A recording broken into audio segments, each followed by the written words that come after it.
The 3:30 p.m. meeting of the Bakersfield City Council is now in session.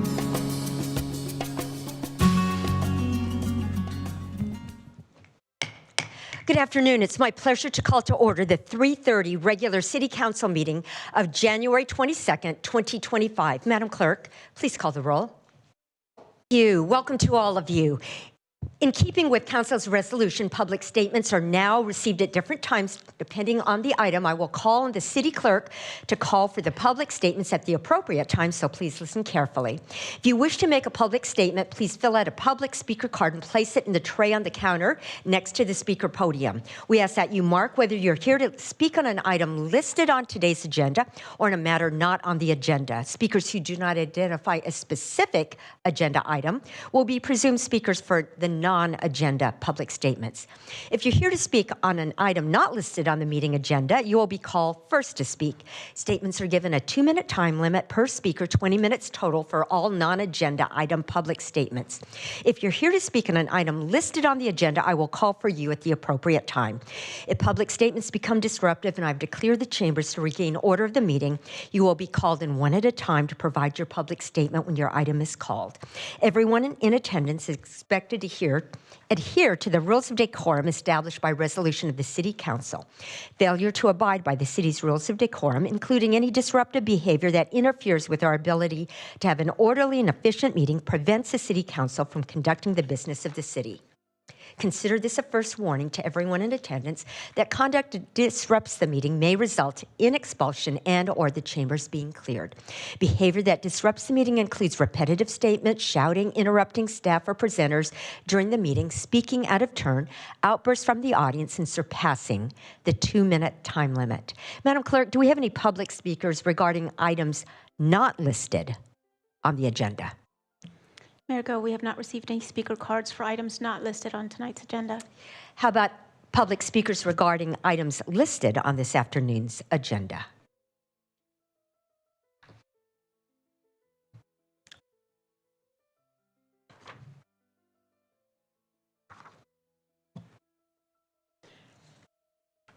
Mayor Go, all the speaker cards we received are regarding item 3A.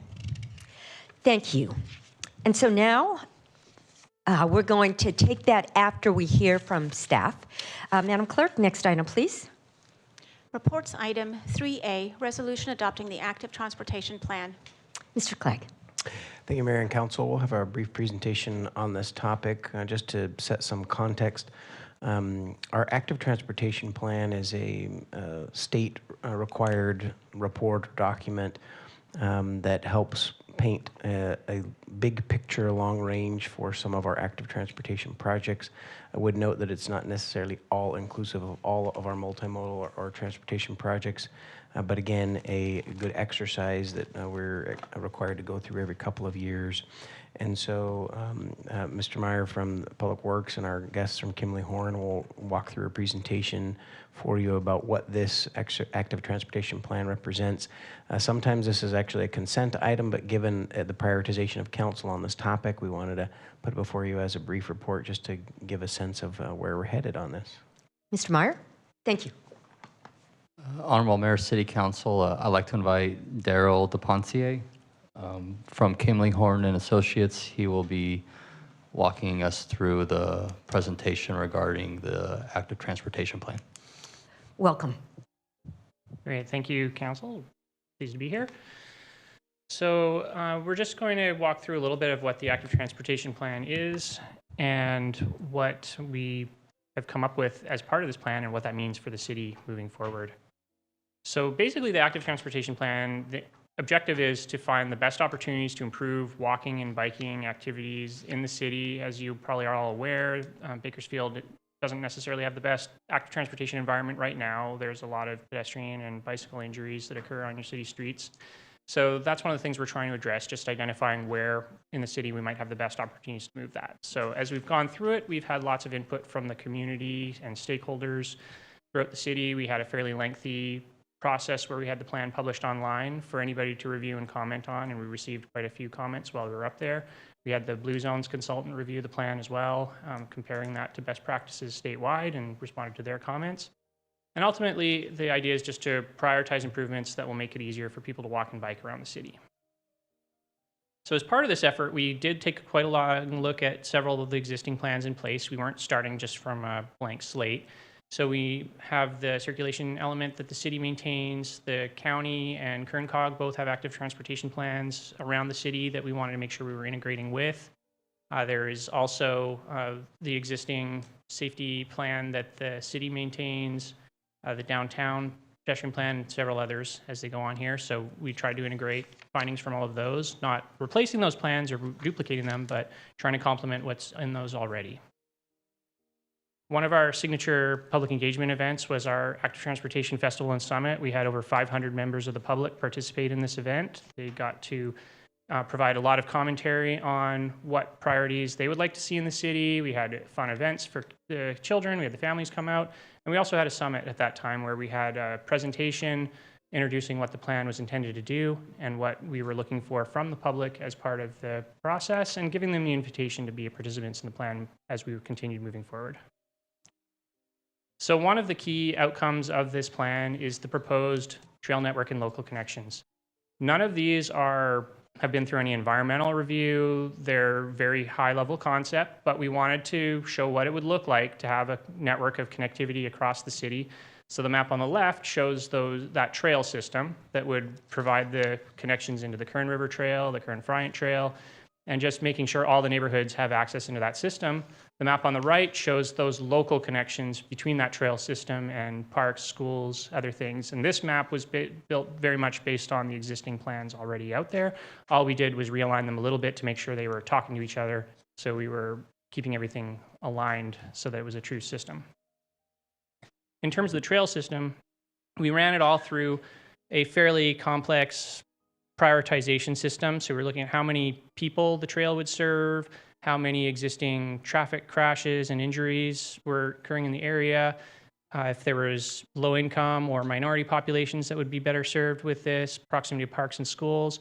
And the 5 highest ranking trails were listed here as the ones that the city might consider as their top priority moving forward, and would probably score the best if the city was to go to competitive grant applications for funding to develop these.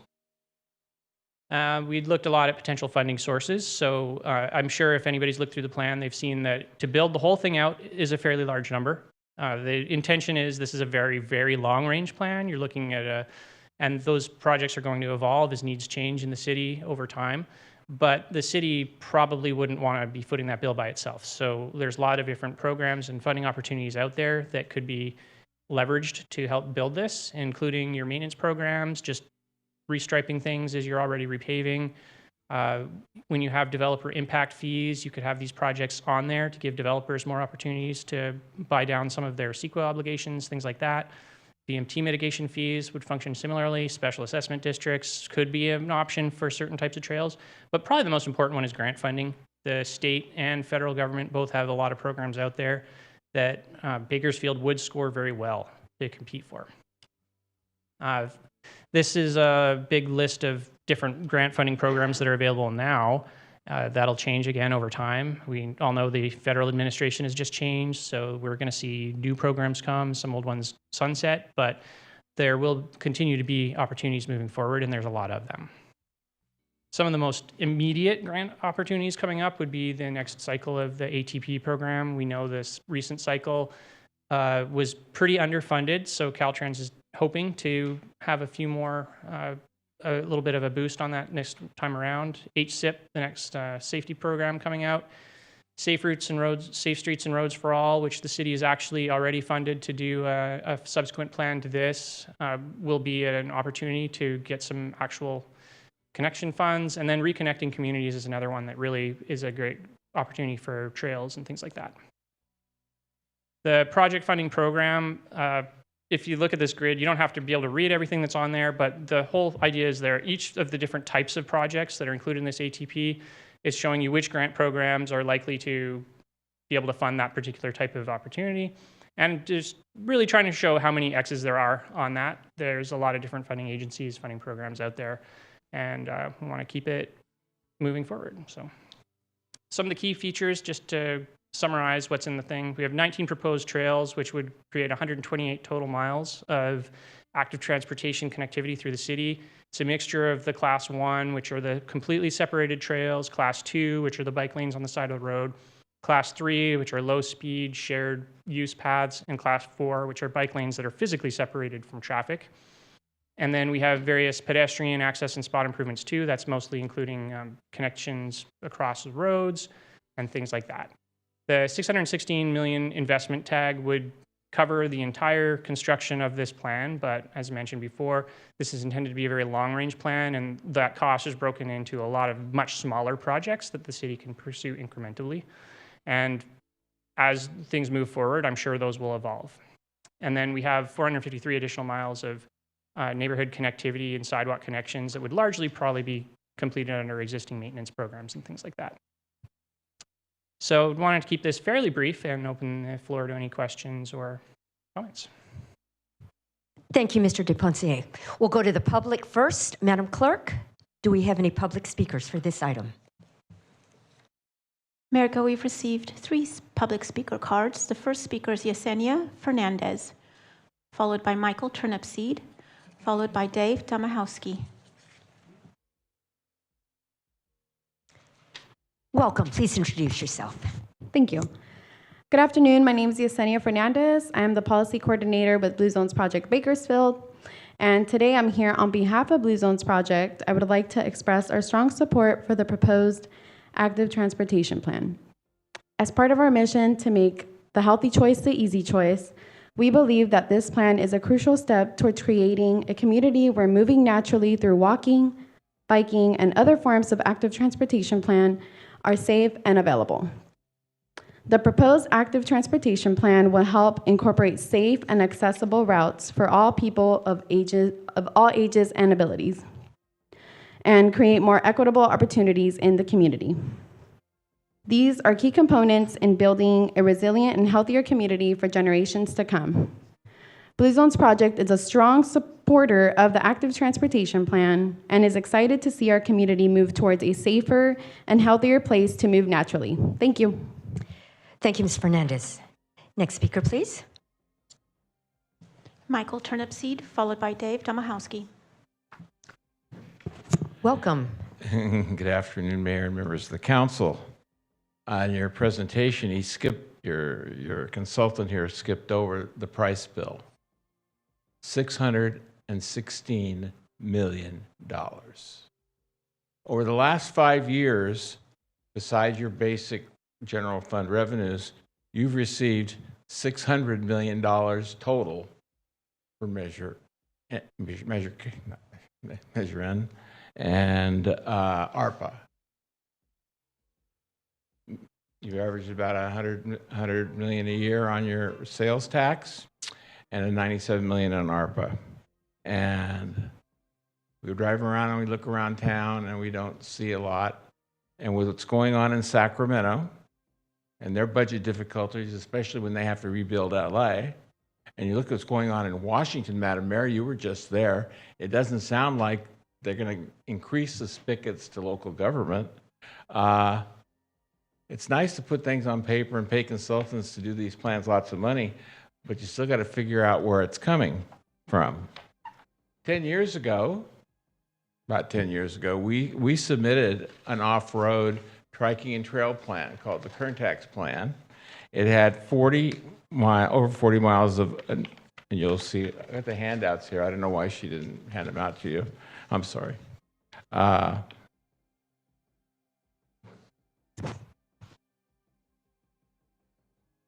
there's a map on the last page and shows where all these trails would have gone that we proposed. Went all the way from I-5 to Lake Ming. It started with the Friant Canal before they started doing it 10 years ago. And all the lines on canal banks and abandoned rail right-of-ways. And it would have cost, back then we figured $1 million a mile. So if it's $2 million a mile today, you can get 80 off-road, you might have to cross the road to get across, like canals do, you have bridges, but it would be $80 million to do 40 miles of trails that are completely off-road. And we think this is a much better bang for the recreational active person than just striping some more lanes on the street, because most people go out to the bike path to bike anyway. So we would increase that model, and it makes much more economic sense to us. Thank you for your time. Thank you, Mr. Turnipseed. And the next speaker, please. Welcome. Good afternoon, Mayor, members of the council. Dave Domahowski, representing the Home Builders Association of Kern County. We, of course, strongly support your public safety goals of the proposed program, but a couple of things popped up in our recent review of the document.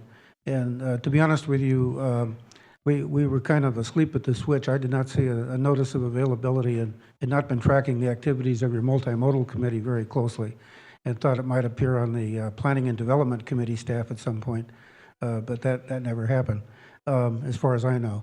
But anyway, the primary concerns we have, and your consultant mentioned two of them, have to do with impact fees and VMT fees. So major concern would be the impact on the cost of construction.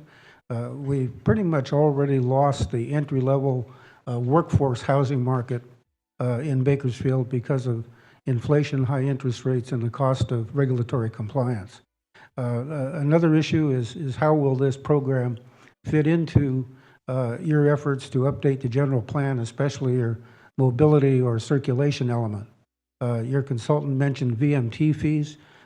Jurisdictions up and down the state have adopted some outrageously expensive VMT mitigation fees, and that's another concern that we have.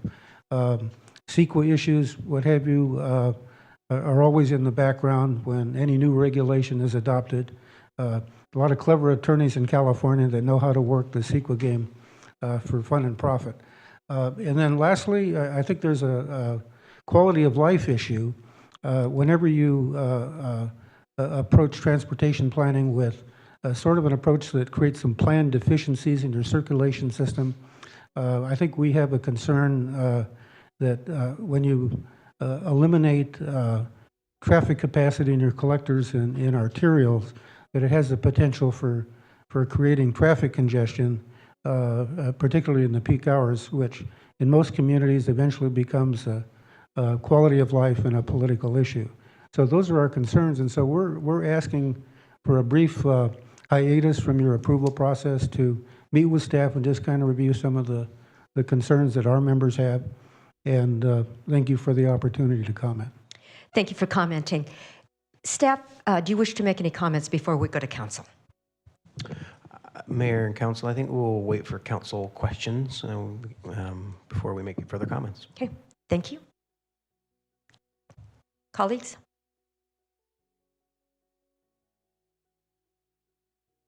Madam Clerk, are the buttons working? I don't see any requests to speak at this time. Councilmember Smith, are you trying to press your button? Councilmember Smith, the wonders of technology. So we've had a lot of, as he showed, we've over the last 10, 12 years, we've approved a lot of active transportation plans. And as he stated, what this does is basically bring all those together and prioritize and help in going to the state for grant opportunities. I don't think there's any thought that this becomes a developer fee. This is a way to move forward and make our streets safer, as we've talked about multiple times. And this was on the multimodal committee. I'm not sure if you made it to that meeting or not, but we did look at it a couple months ago. But as you know, the safety record for pedestrians and bicyclists is not good in Bakersfield. You're much more likely to be killed on the streets of Bakersfield than other places. So anything that we can do to make it safer, I am for. I don't have a problem with continuing it, but I believe your perceived problems aren't really there. So I'm, excited about making Bakersfield a safer place for all users. Thank you. Thank you, Councilmember Smith. Councilmember Coleman, did you just reach for a button? If you hit it twice, it cancels you. Now you're on. You're on. So, yes, why don't you go ahead, because I saw you try to hit twice, and then we'll go to Councilmember Gonzalez. Thank you. This is actually for the consultant. Did you ever see this plan that was done by Current Tax? Was that ever shared with you?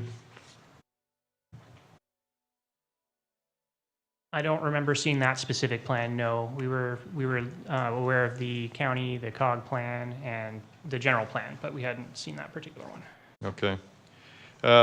Thank you very much.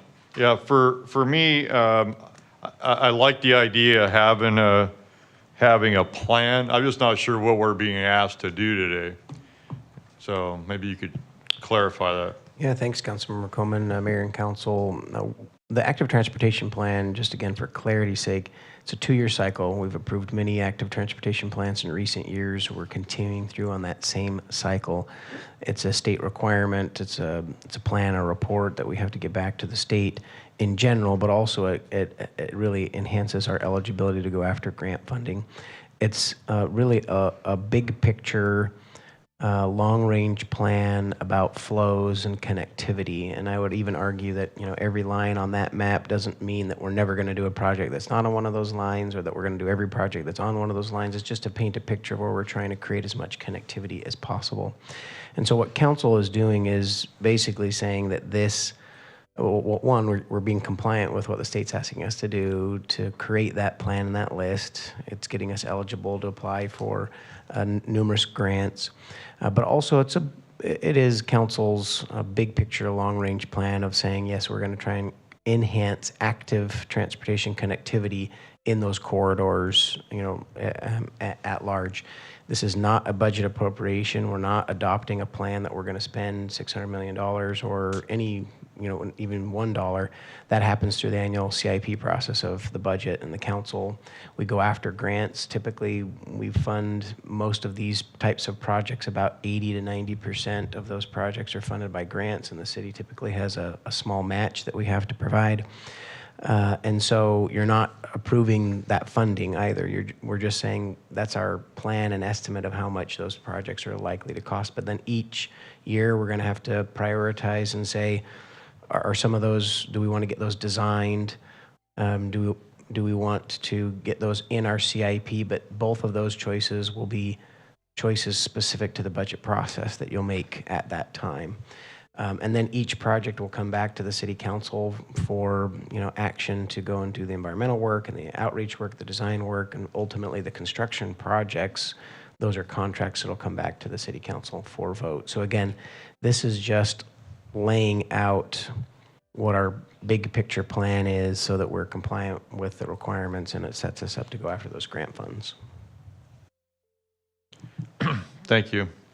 For me, my concerns, I like the idea of having a vision of what we want to see. So I do like that part of it. I choke a little bit at the $616 million, but I realize that that's a long-term plan and different projects come up. But you and I have talked before about the whole grant thing, and there's no philanthropic benefactor out there. That's an allocation of tax money. So, I think as council people, we have a duty to be good stewards of even that money that, we don't necessarily generate here. But I do have a concern about that, but I also have concerns about the impact on development fees, because we already have a lot of pressure on development fees. And it's mentioned in the report, but it's not clear on how much of that falls to development fees. Do you have a feel for that? Well, thank you, Councilmember. Again, Mayor and Council, where I would start is to just reiterate a comment made by Councilmember Smith that this plan does not represent an assumption that we're going to change impact fees, and it won't. And I've heard no one on this council propose a city-specific VMT fee. I just don't see those being priorities of the council. So I don't see this changing our development impact fees. This answers a question that was raised in public comment, and I think it's connected to your question, though, is that yes, we will look at this information with our circulation element and the general plan update, and make sure that we're looking at all the information and being smart about having good planning. And ultimately, that circulation element will go and we'll take a look at the nexus between all the roads and highways and active transportation that we want to build and what our fees are. But I don't see this plan having a direct impact on our development impact fees. And then lastly, I would just suggest that related to VMT, if anything, this is helping to have less VMT miles this creates opportunities for folks to have less VMT miles traveled, which is, one of those cost factor impacts. Madam City Attorney, do you have something to add? Thank you, Mayor. Of course, this is up to the council, but if there is no objection to a continuance, perhaps we could bring this back on the consent calendar and put more of the language that the city manager has indicated into the actual resolution itself, so it's clear that it will not have a direct or any impact on your TIF, as well as some of the other statements that he indicated, so it's a little bit clearer in the resolution if that offers you any help. Thank you, Madam City Attorney. Councilmember Coleman, go ahead. Yeah, I'll just wrap up my comments quickly. Thank you for clarifying that, because that was going to be my next question about how this works with the circulation plan, which is our next big hurdle that we need to have for the general plan. So I am interested in that. And then if you could share current taxes plan with the consultant to see how that, it seems like a lot of that stuff was addressed in his plan. Some of it may not have been. I don't know if I'm not really making a motion at this time. I think I'm just talking. So thank you, Mayor. That's the end of my comments. Thank you, Councilmember. Councilmember Gonzalez. Thank you. Good evening, everyone. A couple of thoughts as I was listening to some of the questions. First and foremost, I appreciate Councilmember Smith for how he started his comments. I think this presentation should have started with a little bit more of some context here. This is not, for me, some feel-good pie in the sky initiative. This, in fact, is an urgent matter that has significant consequences to the health and well-being of all Bakersfield residents. Smart Growth America names us the 4th most dangerous metro areas for pedestrians. Carinsurance.org states that we're 11th among the 20 deadliest U.S. cities for cyclists. It seems like every month, we receive a news report of someone dying on our streets, because they were walking or they were bicycling in our town. This is unacceptable, and more must be done, not less. And we can't deny that reality. I think there's an assumption, though, that among some that this is only an issue for certain parts of the city or certain populations of our community, perhaps the unhoused. But in fact, we've seen example after example of people being killed all over this city, all walks of life. So, I really feel strongly that we ought to start the conversation with the reality that we're facing in this city. I want to ask a couple of questions to our consultant, if you can come up, please. Thank you so much for the presentation today. I appreciate you. I have a question about just as we build out better infrastructure for bicyclists and pedestrians. There's a question out in the community that I hear sometimes about the real value in building out this infrastructure, because anecdotally, some may not see bicyclists bicycling on a bike path or see a lot of folks walking on sidewalks. But as I understand the issue and look at cities throughout the world, the infrastructure that we build out actually helps induce more activity, actually creates those opportunities. If you build it, they will come sort of mentality. Can you speak to that based on your expertise? Yeah, thank you for that question. So we were doing our prioritization process for the trails. We actually ran a model from what's called the National Cooperative Highway Research Program, Report 552. So at the federal level, they did a whole bunch of before and after studies for communities where they didn't have infrastructure. They built the infrastructure. They measured how many people were walking and biking beforehand, how many after, and came up with a whole set of parameters and factors for what those do change. So that was part of how we calculated that, and we looked at it. So when we also look at big data systems, so anybody with a cell phone on them, that data is out there. So we were able to look at it and see where are people walking and biking in the city. So for example, Rosedale Highway, one of your highest traffic corridors for bicycles and pedestrians there is. You drive down Rosedale Highway, you don't really see that because People are kind of off in the dirt, walking on the side of the road, whatever, but it's quite starkly there. So when we're talking about things like the 24th Street crossing, that's probably one of your highest demand projects in the city. But it is hard to see that when you're just driving down the street because A, you're not necessarily thinking about the pedestrians and bicyclists. That's not what you're looking at. You're looking at the cars around you. You're looking at the traffic that you're dealing with.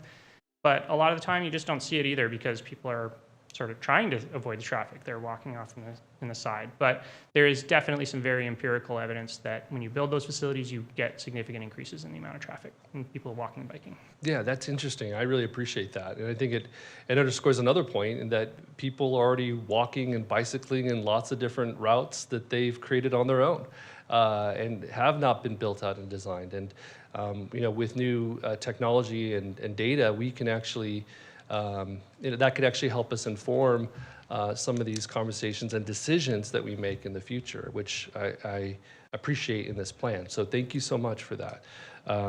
Yeah, I think that's it for me. Thank you. Just one quick question for Mr. Clegg. The question related to the $600 million number looks astounding. And I know in the Californian tomorrow we'll read that there's a $600 million plan that's being considered.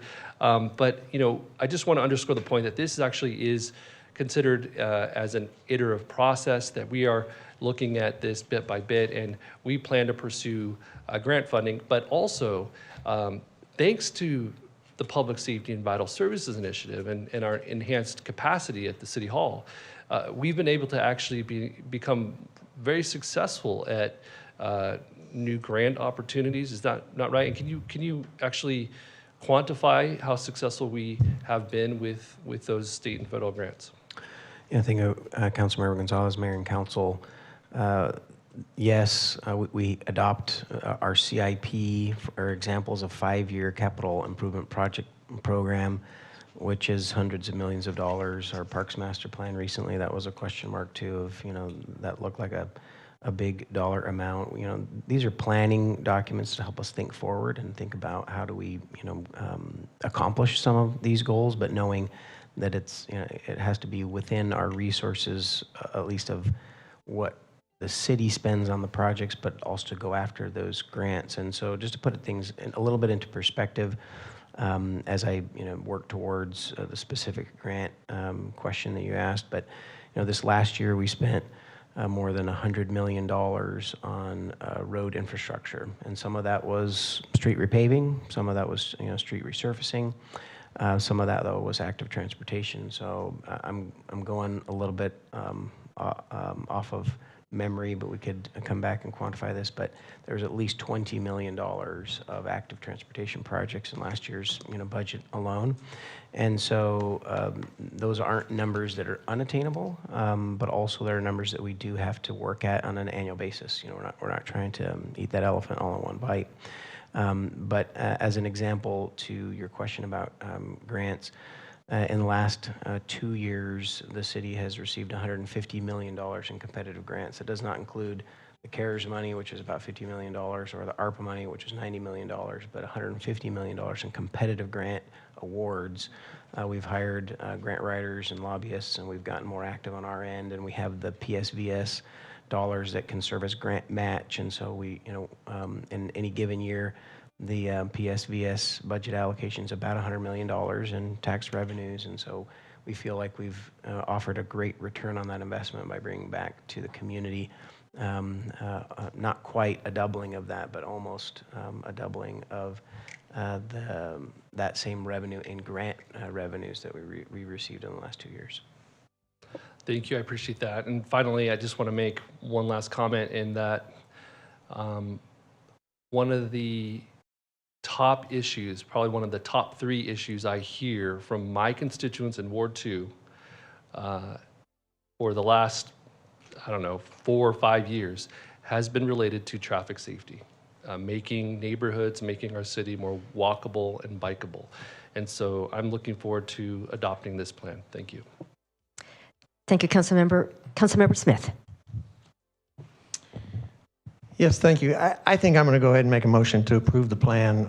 I know that it's not a fee program, and I know that it's a planning document, but I also know that transportation safety, traffic safety is the highest priority ever since I've been on the council. Like Councilman Gonzalez mentioned, you know, what I hear from constituents is people drive too damn fast and the streets are not safe.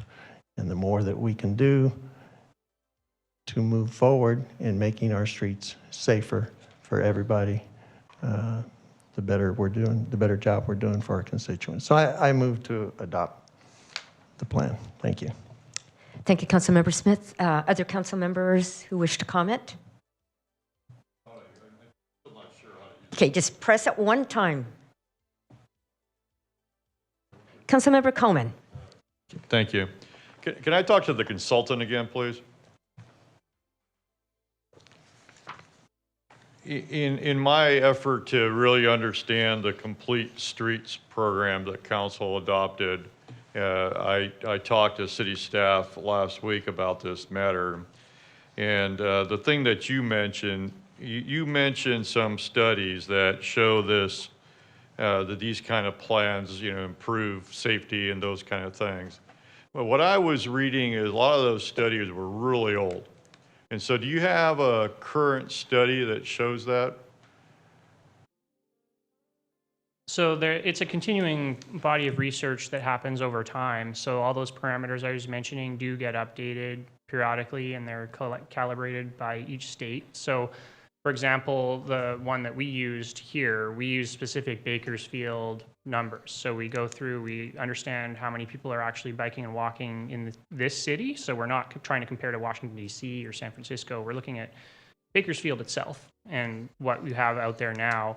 And then we use some factors from that research to give estimates here. So I can't say that there's a single study with a specific date that this goes by, but it does update periodically. So it's been an ongoing body of research probably for the last 20 years. Who's counting who's riding bikes and who's, like, you have people out there doing surveys, or I don't know where you're getting that data that you're using? So it's a variety of sources. There's the U.S. Census. So every year they do a survey asking people how they go to work and how many people are biking, how many people are walking. So that's one of the inputs. We have the cell phone tracking data that we use to look and see what's going on just in terms of the activity that's being tracked that way through the state. And then there's there is some counts that happen too. So when the city does traffic counts, they also count the pedestrians and the bicyclists that are going through there, and we look at all those bits of information also. Because I was looking at a study, a 2019 meta-analysis in Transportation Review, found that bike lane additions increase cycling only in areas with pre-existing robust cycling. In other areas, the impact was negligible. Are you familiar with that study, and do you have a comment on it? Absolutely, and we factored that into this plan. So you'll notice when you look at the trail system, there's very little of that Class 2 bike lane. Not only what you're talking about, but they can actually have a negative safety impact as well. So if you just put a painted bike lane with 6 feet wide on a 50-mile-an-hour roadway, that's not a good idea. That's not going to improve safety. That's not going to bring a lot of new people out. You're just going to get the same hardened bike riders that you had before, and half of them are just going to ride with traffic anyway because they don't want to deal with the dirt and gravel in the lane. So when we're talking about Class 2 bike lanes on this, and we have a whole bunch of different contexts in the city, we looked at all the different roadway types the city has, the different roadway standards that the city has, and what type of bike facilities we can accommodate in each one. But we really made great pains to avoid having those Class 2 bike lanes on those high-speed, narrow roadways where they just don't fit, because exactly what you're talking about. They're just not very effective. They don't really solve the problems. I'm sorry. Thank you. Thank you. I have no further questions, Mayor. Thank you. Thank you. Council members, anything further? All right. Councilmember Beshertosh, were you trying to? I was. Before we striped the lanes that we've done over the last year, was that data research, those Class 2 bike lanes that he just said were a bad idea? I mean, was that just City curious? Manager. Yes, it was included in our concepts around that. And again, I think he's referencing some of those larger arterials, and we've actually looked at some demonstration projects on those larger arterials that actually have better buffers so that there isn't just striping. And we've actually focused a lot of our striping on arterials that make a lot of sense. But in large part, we're also looking at wherever we're doing repaving so that we can get a bigger bang for our buck to do the striping at the same time we're doing repaving.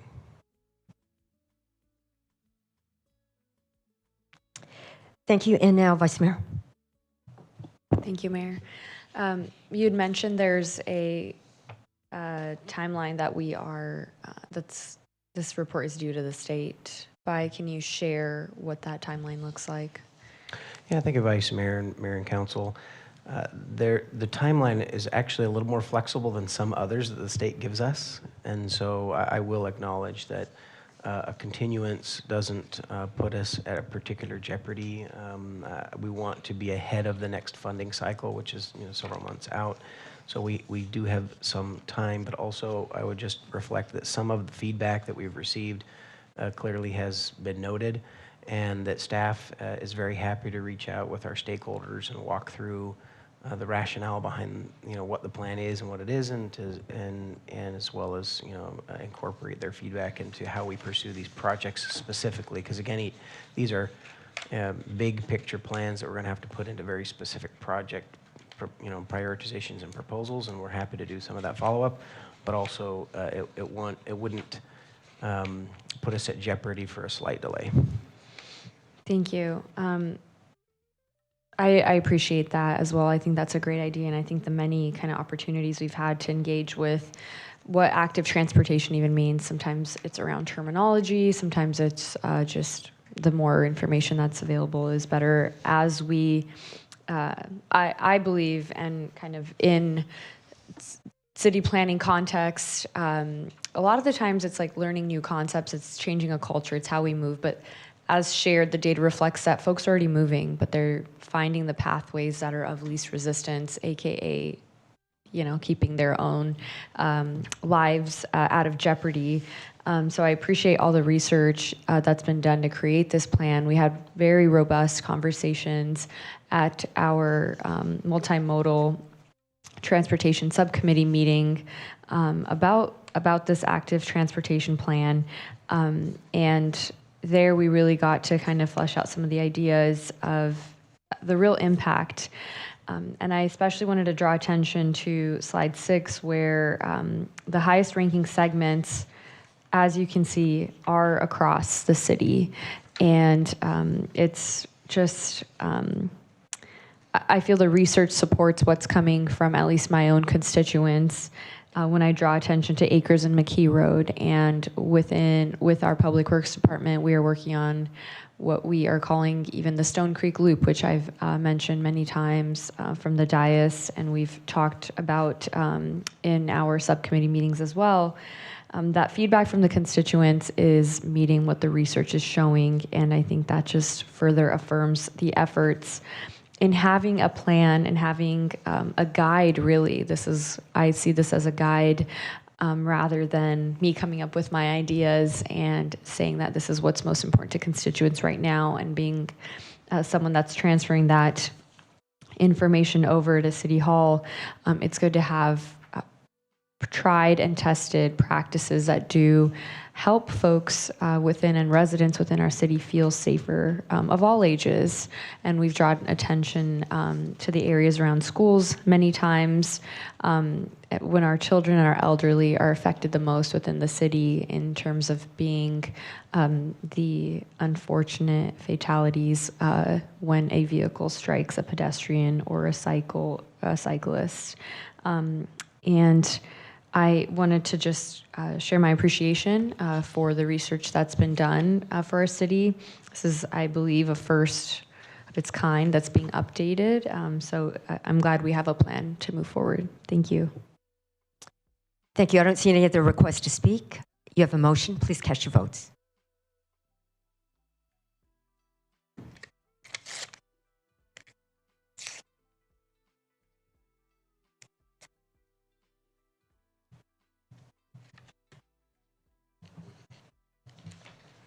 Motion is approved with Councilmember Weir absent.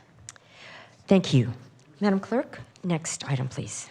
Closed session item 6A, conference with legal counsel, existing litigation on 2 matters. 1, Tina Marie Tyson v. City of Bakersfield, and 2, Edgar Quincy Sloan v. City of Bakersfield. Motion to adjourn to closed session. We're adjourned.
Reconvening the 3:30 City Council meeting. Madam City Attorney. Thank you, Mayor. There were two items on tonight's closed session. On item 4A1, by a vote of 6-0 with Councilmember Weir absent, the city attorney was given direction. And on item 4A2, there is no reportable action. Thank you. Thank you. And with that, we stand adjourned at 5:11, and we'll start the next meeting shortly.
Welcome to the Bakersfield City Council meeting.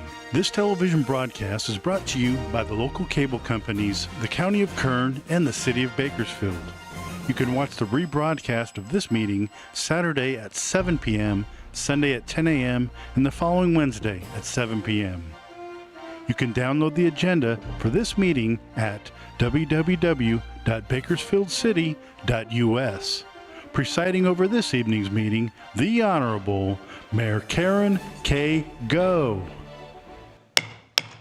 Good evening. It's my pleasure to call to order the 5:15 regular City Council meeting of January 22nd, 2025. Madam Clerk, please call the roll. Mayor Go. Here. Vice Mayor Kaur. Here. Councilmember Arias, Here. Councilmember Gonzalez, Here. Councilmember Weir, Councilmember Smith, I'm here. Councilmember Coman, Here. and Councilmember Bashir Tosh. Here. Thank you, and thank you all for being here, and to all those who are watching online, welcome. We have the pleasure tonight of having Pastor Kevin Bradford, who's the pastor of Greater Bakersfield First Pentecostal Church, to lead us in the invocation. Thank you to both of you for being here tonight. And we thank you also for bringing solutions to the city. Recently, I met with Pastor and Mrs. Bradford, and they saw the need for maybe some beautification from the Garces Circle to Columbus, where their church is located, and they brought some ideas rather than just yelling at us. So really appreciate that. Thank you so much for your care about education, just your church's investment in preschool and a school, and your service to the community.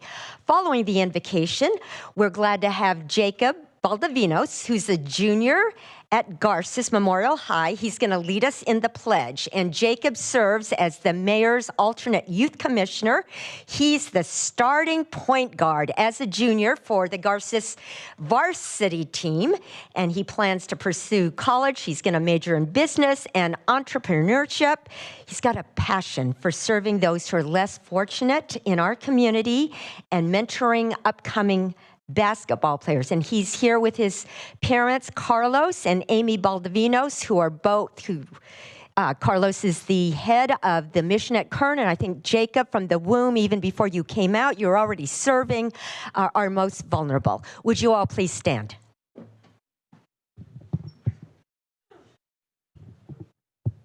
Thank you, Mayor. I came to Bakersfield in 1992 from Minot, North Dakota. It was a very good change. And I've served at Greater Bakersfield's Pentecostal Church.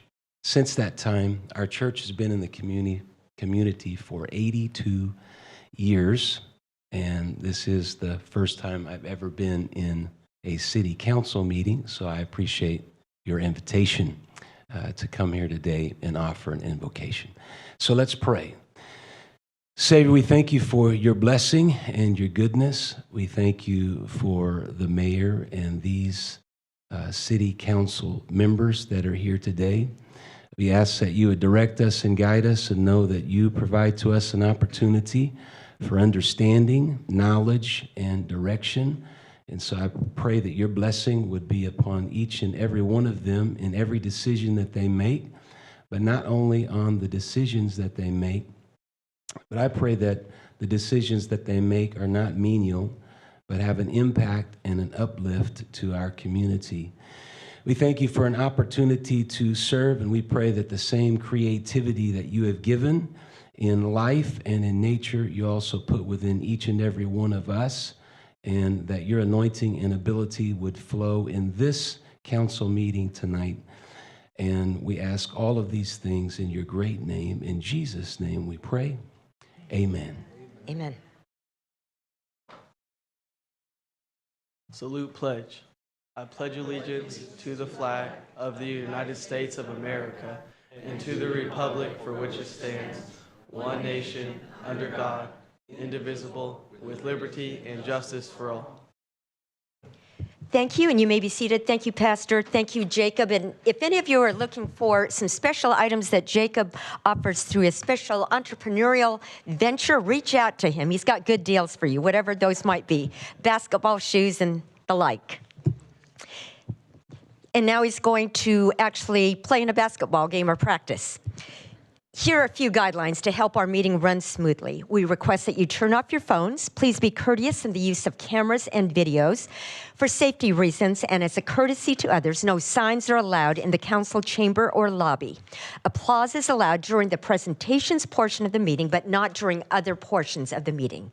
Everyone in attendance is expected to adhere to the rules of decorum established by resolution of the City Council. Failure to abide by the city's rules of decorum, including any disruptive behavior that interferes with our ability to have an orderly and efficient meeting, prevents the City Council from conducting the business of the city. Consider this a first warning to everyone in attendance that conduct that disrupts this meeting may result in your removal from the meeting and/or the chambers being cleared. Behavior that disrupts the meeting includes repetitive statements, shouting, interrupting staff or presenters during the meeting, speaking out of turn, outbursts from the audience, and surpassing the 2-minute time limit. In keeping with Council's resolutions, public statements are now received at different times depending on the item. I will call on the city clerk to call for public statements at the appropriate time. If you wish to make a public statement, please fill out a public speaker card and place it in the tray on the counter next to the speaker podium. We ask that you mark whether you're here to speak on an item listed on tonight's agenda or in a matter not on the agenda. Speakers who do not identify a specific agenda item will be presumed speakers for non-agenda public statements. If you're here to speak on an item not listed on the meeting agenda, you'll be called first to speak. Statements are given a 2-minute time limit per speaker, 20 minutes total for all non-agenda item public statements. If you're here to speak on an item listed on the agenda, I will call for you at a later time. If public statements become disruptive and I have to clear the chambers to regain order of the meeting, you will be called in one at a time to provide your public statement when your item is called. Madam Clerk, do we have any public speakers regarding items not listed on the agenda?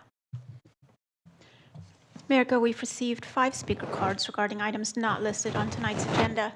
The first public speaker is Cindy Para.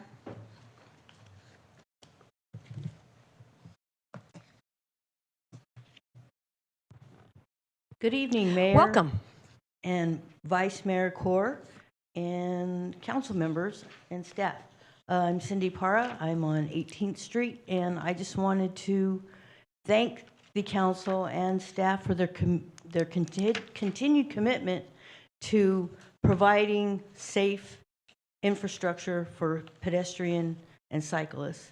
The new bike lanes, the green paint that's been put down, the ATP that was approved on the earlier council today. I just wanted to thank you all for your commitment to bringing these types of infrastructure to our city to continue to allow folks to have better spaces to bike and to walk. So that's all I wanted to say, so thank you again.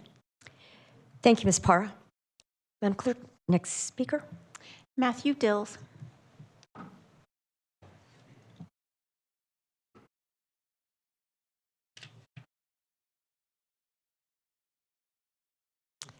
Welcome. Please introduce yourself and go ahead and raise the mic, please. Yeah, hi, I'm Matthew Dills. I lived here most of my life. I teach at Stockdale High School. I just want to thank you guys, first of all. I'm a big fan of Bakersfield, and I think we do a lot of good things here. And a big one is the bike lanes. I'm a full-time bike commuter. I have been for 15 years. Bike to work. I feel like I can now advocate for my students safe routes and not feel like I'm putting them at jeopardy, and that's huge because I promote biking all the time in my classroom. And again, I love what we do here. It's special, and I biked all over the planet, and this is what we're doing here is very wonderful, I think, for everybody. And yeah, thank you so much. Thank you, Mr. Dill. Next speaker, please. Lisa Smith.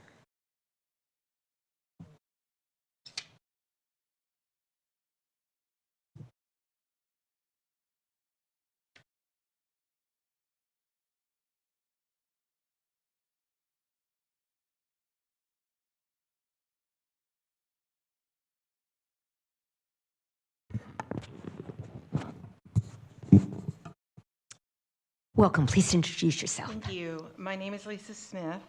I have kind of a ridiculous question. I'd like to find out if I can make a city code enforcement complaint for city properties. I've been here for 4 years, roughly, asking for help. You all built a freeway through one of the highest minority, lowest income neighborhoods in Metro Bakersfield and then ignored us. 14 leftover lots now fall within Andre Gonzalez's ward and are being ignored. Here's the problem. The contractor is gone. Greg Strakalus, who had a deep understanding of the area, is gone. The city's only plan is to hurry up and sell those lots. But that isn't happening, and your own people say it could be years. Until then, you wait for the citizens to call, you help, and then you go away until we call again. Why are we bearing the responsibility for reporting issues on your property when you're the ones with the legal duty to maintain it and keep it from being a nuisance? Some of these lots have been covered with manure. Fencing is inadequate, it's been cut, locks are missing, gates are open, homeless people are trespassing and camping, using drugs, defecating out in the open. Dirt and grass and weeds had covered sidewalks and gutters, school walkways are crumbling, and more. I've had contact from Zach Meyer, who's been extremely kind and responsive to me. He actually went out and met me at this manure-covered lot, several of them, and toured the area with me in the last 30 days. I think it's fair to say that he was very concerned, and I think we were both overwhelmed by what we saw and heard, but mostly what we smelled. Gilbert Vega always responds, but he's an engineer, and for God's sake, why is he inspecting properties? In the last 8 months, the only email I've gotten from Renee Williams is an auto-generated out of the office. You have park rangers within feet of these properties who could patrol them daily and make reports. And you could use private security, and you could use code enforcement inspectors. You could do more. Please do it. Thank you, Ms. Smith. Councilmember Gonzalez. Thank you. Thank you, Ms. Smith, for your comments today. It's good to see you. And I'm glad to hear that city staff has been working with you and walking the neighborhood. Thank you, Mr. Meyer, for your time in this. I can assure you, though, that we have not forgotten about the neighborhood. I have not forgotten about the neighborhood or those lots. Those are remnant parcels, as you know, from the Centennial Corridor project, and there have been a number of conversations that we've had at City Hall to address those particular lots. I am with you. I want those lots gone. I want to see a more productive use for those lots. And so, but please, I don't want you to leave here tonight thinking that those issues have been forgotten. They have not. In fact, Mr. Helen, I see that you're in the city manager's chair. If you want to maybe provide some context a little bit for Ms. Smith and the rest of the community who deserve to know exactly what our plans are for those remnant parcels. Sure. I can't recall exactly all of the 14 parcels that Ms. Smith is talking about, but I can give kind of a general overview of some of the plans on some of those parcels. We will be selling some of those parcels to the neighboring property owners based on Caltrans guidelines because some of them are too small to develop. And so per Caltrans, because this was a Caltrans project, those will be sold first to neighboring property owners. And then some of the larger lots will go through the Surplus Land Act to sell those. And I think it should also be noted, and for what it's worth, and maybe not much to some people who are really concerned, but the lots are actually owned by TRIP, and they're actually not the property of the city of Bakersfield. The city actually is the lead agency of TRIP, but there are federal guidelines that we must follow in order to disperse of those properties. Correct? Am I off? That is correct. Okay. And so with that, it is, I think, unfortunately, far more complex for us to resolve this matter, hence the amount of time it's taken. But I want to, again, reaffirm that we are committed, I am committed to seeing this resolved. All that said, I think there are issues with those lots in terms of maintenance, and cities should bear that responsibility. So I just let them make, again, the referral that we continue to monitor these sites and be better neighbors because we are responsible, but let's be better neighbors for those residents in West Park. Thank you so much, Ms. Smith. Thank you. Madam Clerk? Sweep that off soon. I'll find a pickup truck, and I'm just kidding. Madam, we'll figure it out. Madam City Clerk, next item, please. America, we still have 2 speakers. Sorry, next speaker, that's what I meant. Bert Elton.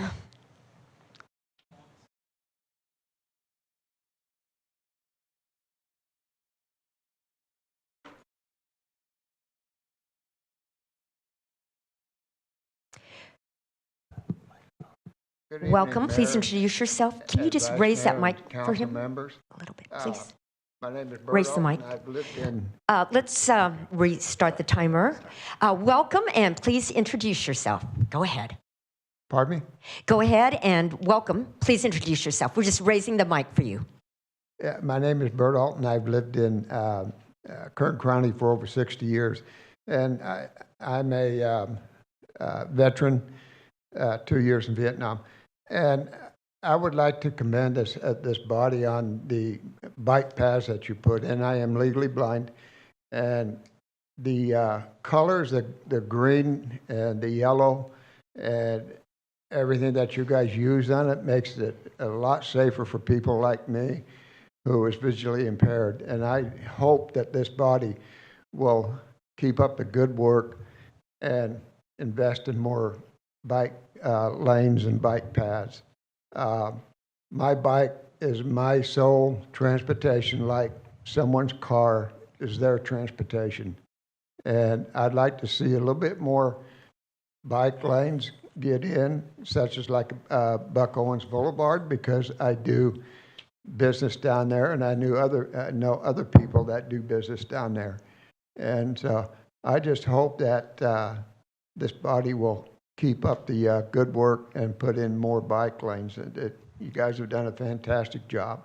Thank you. Thank you, Mr. Alton, and thank you for your service to our country. Madam Clerk, next speaker, please. Brittany Brem.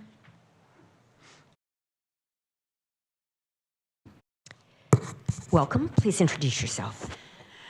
Good evening, council members. My name is Brittany Brem. I've been in Bakersfield for my whole life, born and raised. I have a solution for the city of Bakersfield. I don't know if you have noticed. I would like to. I wanted to talk. I like to present to you the Waymo self-driving cars. So I'm gonna tell you what the Waymo is. Waymo is an autonomous vehicle. Waymo is an autonomous driving technology company as a millions to be the world's most trusted driver since our start, the Google self-driving car project in 2009.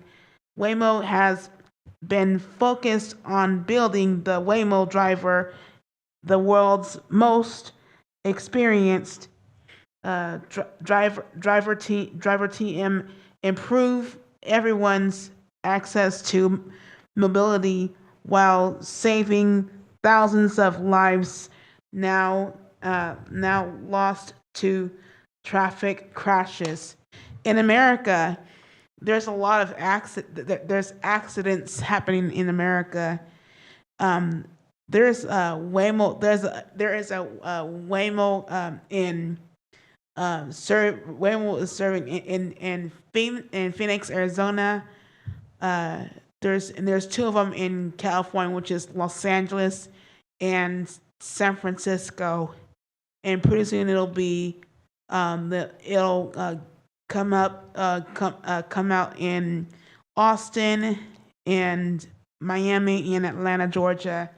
Thank you, Ms. Broom. Your time is up. Can you bring your comments to a close, please?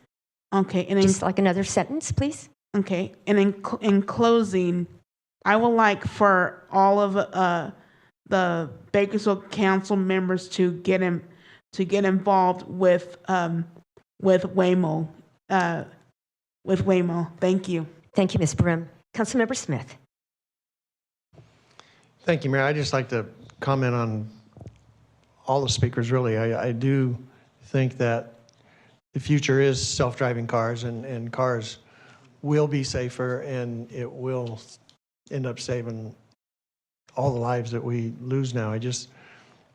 Yesterday got the latest fatal traffic collisions in Bakersfield for the last year, and we lost 44 of our citizens last year in Bakersfield to fatal traffic collisions. Exactly half of those did not include a bicycle or pedestrian, just straight vehicle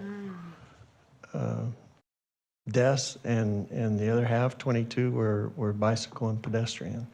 So in the meantime, until cars have a mind of their own and know not to hit people, then we will continue to build safer streets, as talked about with the wider bike lanes and the more visible paint, the green paint and the yellow, and more bike paths and better sidewalks. And that's our goal, is to save lives in Bakersfield. So thank you. Thank you, Councilmember Smith. Ms. Brim, your time is up, so we're going to ask you to sit down at this time, and Councilmember Arias has comments.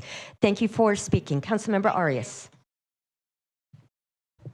Thank you, Mayor. I too want to speak on many of the speakers that have come forward today, but particularly, I believe it was Mr. Burt who came up. I am just so moved by your testimony, and I just want to say thank you for your service to this country, but also thank you for coming up to speak with us and share your lived experience and how the decisions that we make on a daily basis and the improvements that we attempt to make throughout the city make a difference in your life. And I didn't know you before tonight, but I want you to know that there are many members of the council, including myself, who have had someone like you in our minds as we prepare these policies to improve the road conditions throughout the entire city. So it's just an honor to get to meet you. And I'll admit, over the past year, my colleagues and I have received a lot of flack. There are many members of our staff who have had many tough conversations with folks, but the data remains true. Reduce the width of our lanes, our traffic lanes, and increase the amount of bike lanes that we have throughout this community. So we know what the solution is. We just got to continue to go down that path. So I just want to say thank you so much for coming up. Thank you, Councilmember Gonzalez. Ms. Brim, thank you so much for your comments. I really appreciate them. I've had an opportunity to see these autonomous vehicles up close, and it's pretty interesting. You know, I was remembering when I was a kid, I asked my aunt what she did for a living when she was younger, because she told me she worked, and she said she was the elevator operator. And I thought that was the weirdest thing. But back in the day, they used to have elevator operators. In order to get into an elevator to ride it, you required somebody. And then they created these automated elevators. They didn't require an attendant. And there's a lot of people apparently who were pretty scared to actually enter and ride an elevator without an attendant. So it was a cultural shift. And I think we're about, as a society, we're about to enter this new shift, this disruption, where we see a lot of these autonomous vehicles. I'm not the car expert. My colleague, Councilmember Bashirtash, is.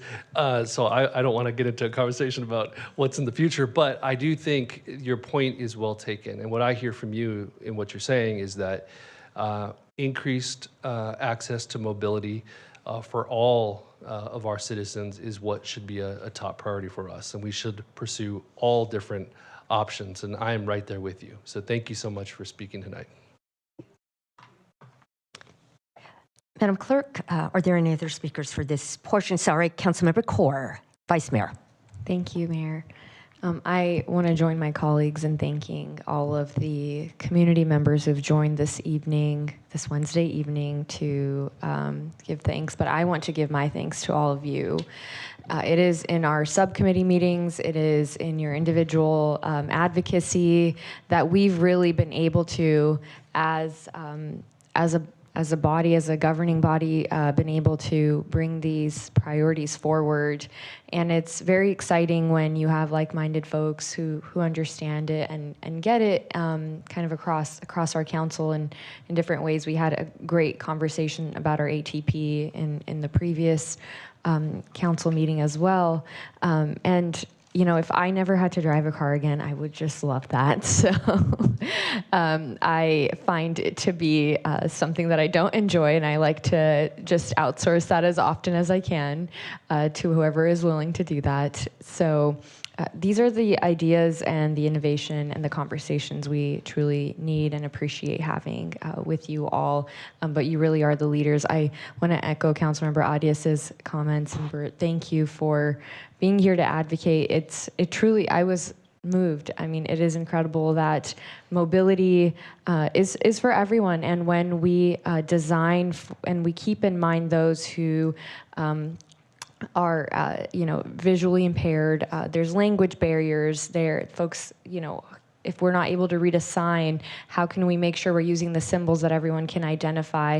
All of these different techniques and tactics that help everyone in a community feel safe. And when we make our community safer for those who are most vulnerable, which I consider those with that are different, have diverse abilities, but also children and elderly, then it lifts all of us. And I do feel that with folks' comments today and the work that we're going to keep moving forward, that we'll achieve that and we'll continue to work towards it. So thank you for advocating in your classroom. Thank you for being longtime advocates. And thank you for challenging, the culture that we are not familiar with yet. And folks might think that there aren't folks who only cycle. It is important to know that there are folks that just walk or just cycle, and that is a choice, and especially in a challenging environment that is not yet designed for it. So as our city continues to grow and some of our wards have very much undeveloped areas, this becomes a new model for us in designing for everyone. So just want to give my thanks to all of our community advocates. Thank you, Vice Mayor. We will now move to public statements listed on the agenda. If you're here to speak on items under consent calendar, item 7, your time to speak is now. Again, each speaker is given a 2-minute time limit. Each agenda item is limited to 20 minutes total. The consent calendar as a whole constitutes one agenda item. If you're here to speak on consent calendar hearing items A through D, report item 10A, or new business item 12A, now is not the time to speak. You'll be given an opportunity to speak when those items are called later in the meeting. Madam Clerk, do we have any public speakers regarding items listed under consent calendar item 7? Mayor Go, we have not received any speaker cards regarding consent calendar item 7. Okay, and is there anything that you would like to do in introducing the consent calendar now? Consent calendar items 7A through 7I for approval. A staff memorandum was provided regarding item 7G3, transmitting the PSVS agreed upon procedures report that was not yet available at the time the agenda was published. Thank you. I haven't received any requests for any of our council members who wish to recuse themselves. Council member Vice Mayor Core has requested that we pull item 7D3 for separate consideration. Colleagues, does anybody else have a request? Seeing none, Vice Mayor. Motion to approve the consent calendar with the exception of item 7D3. You have a motion. Please cast your votes.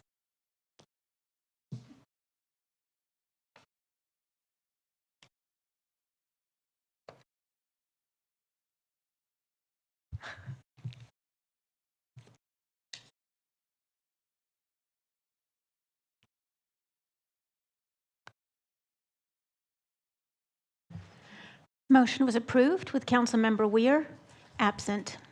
Thank you. And now, Vice Mayor, 7D3. Thank you, Mayor.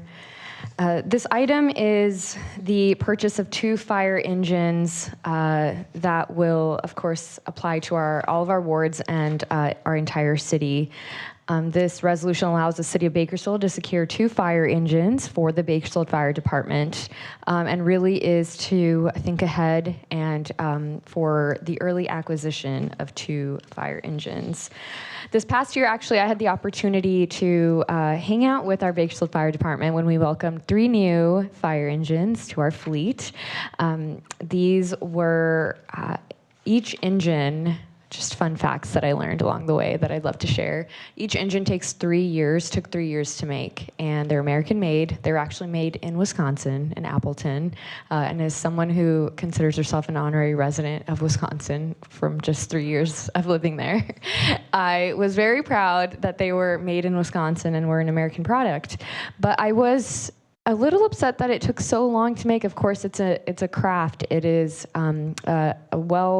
it is a kind of a moving fire station, so to speak. It's a mobile fire station, and it needs to be equipped and ready to do just about everything. I'm excited that we are in the process of this early acquisition of these 2 new engines, but I do think that we need more investment in our Bakersfield Fire Department, and we need it urgently. Everyone here in the room and folks watching are no strangers to the fires that are affecting our neighbors down south. In fact, our Bakersfield firefighters, as well as our Kern County firefighters, were assisting and helping out their colleagues from across the nation, across the country, across the world even, across borders, as we try to contain this fire. And just today, we have a new fire that is affecting our neighbors very south of us. The 5 freeway is shut down, and Castaic is being evacuated. So these growing concerns are on everyone's minds. I've had so many constituents reach out to me as well since the fires in the LA region, asking, what is the condition of our fire department? Are we equipped? What if something of this sort was to happen in the city of Bakersfield? Are we ready? What are the conditions of our fire hydrants? So many different questions. And in my years so far on the council and getting to spend time at our different fire stations and spend time with our firefighters, I have, I've had the same questions as well. And if you've ever spent the day at a fire station or with our fire guys, you know that they would do this without a salary. This is in their heart, and taking care of their communities, literally walking into fires for us, for our residents, is something that they would do in a heartbeat, and it doesn't take a salary for them to do it. But I do think that it's time that we as a council and city also do our part and catch our city department, our fire department up to have the abundance of resources that they need to literally walk into fires for us, for our residents, rather than working with just enough to make do. So today, I'd like to make the referral for our city to develop a fire master plan and begin the design process for a new fire station in the city of Bakersfield, particularly looking at South Bakersfield as our city grows south, and really determine where our areas of need are. And we've done different studies that evaluate our areas of cover, but this would be the first fire master plan that we do. And I feel it should include all of the elements. I think we should look at fire master plans of other cities, absolutely consult and take the direction of our fire department and leadership there, and make sure that we're still meeting that area of cover and what the pressing needs are.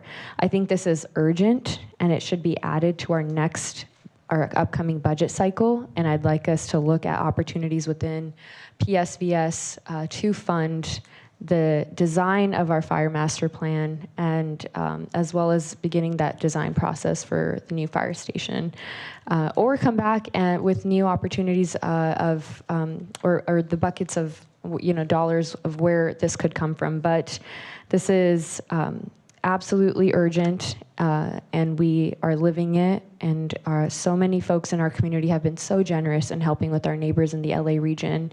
So I feel it's time we update our infrastructure within our city. And we have great examples locally as well. We've built a substation at the Greystone Park, for example. I would like for our community development Housing and Community Development Committee to also explore how we add within our development codes how when we master plan communities, a substation can sit next to a park, next to a school, next to a substation for our police department. This should be really the model that we follow so that we don't fall so behind again.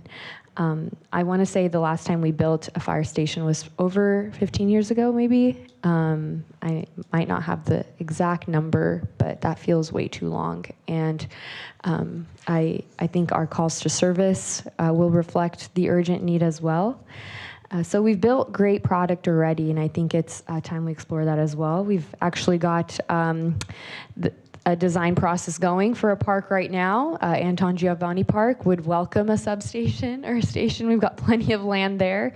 But I'd like us to be creative in coming up with this plan. But I would like this to come back quickly and urgently. So I just want to appreciate our Bakersfield Fire Department chief and those who risked their lives to go and help our neighbors down south, as well as our Kern County firefighters. Thank you. Thank you to your department. We appreciate you, we thank you, and we love you. So thank you for keeping our community protected and safe. Jenny, I don't know, were you signaling at me? Okay, sorry. Okay, got it. Sorry. I was like, are you waving at me for information? But that'll conclude my referral. Thank you. Thank you, Vice Mayor. I see a couple requests to speak, but I'm going to ask Chief. We've received a lot of questions from our constituents just about the fires. Are we prepared? If you could give us a very brief update on that and just raise the mic, please.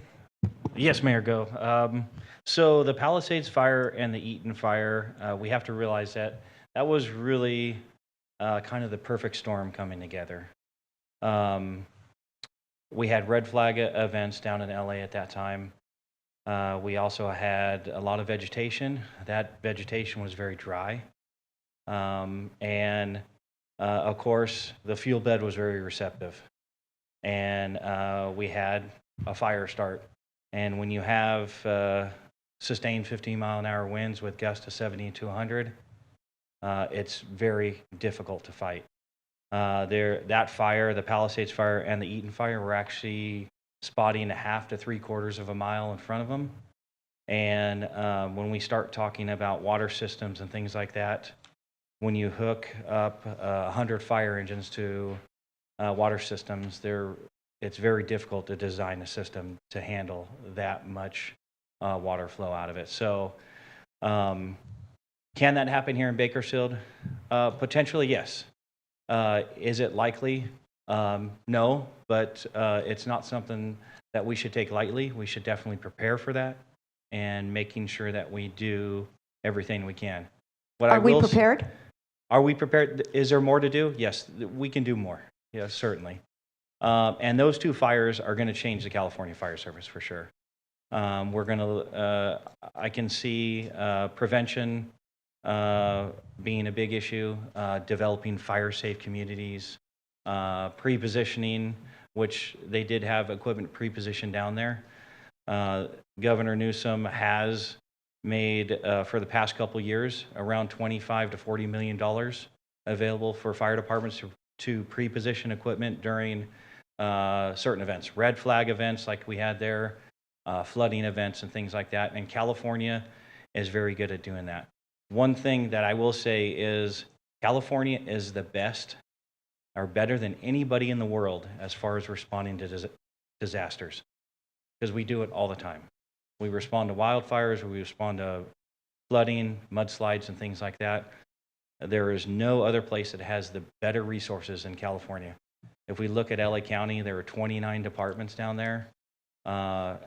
Easily a couple hundred fire engines were responded or deployed to those fires, and they still had issues, as we know, fighting those fires.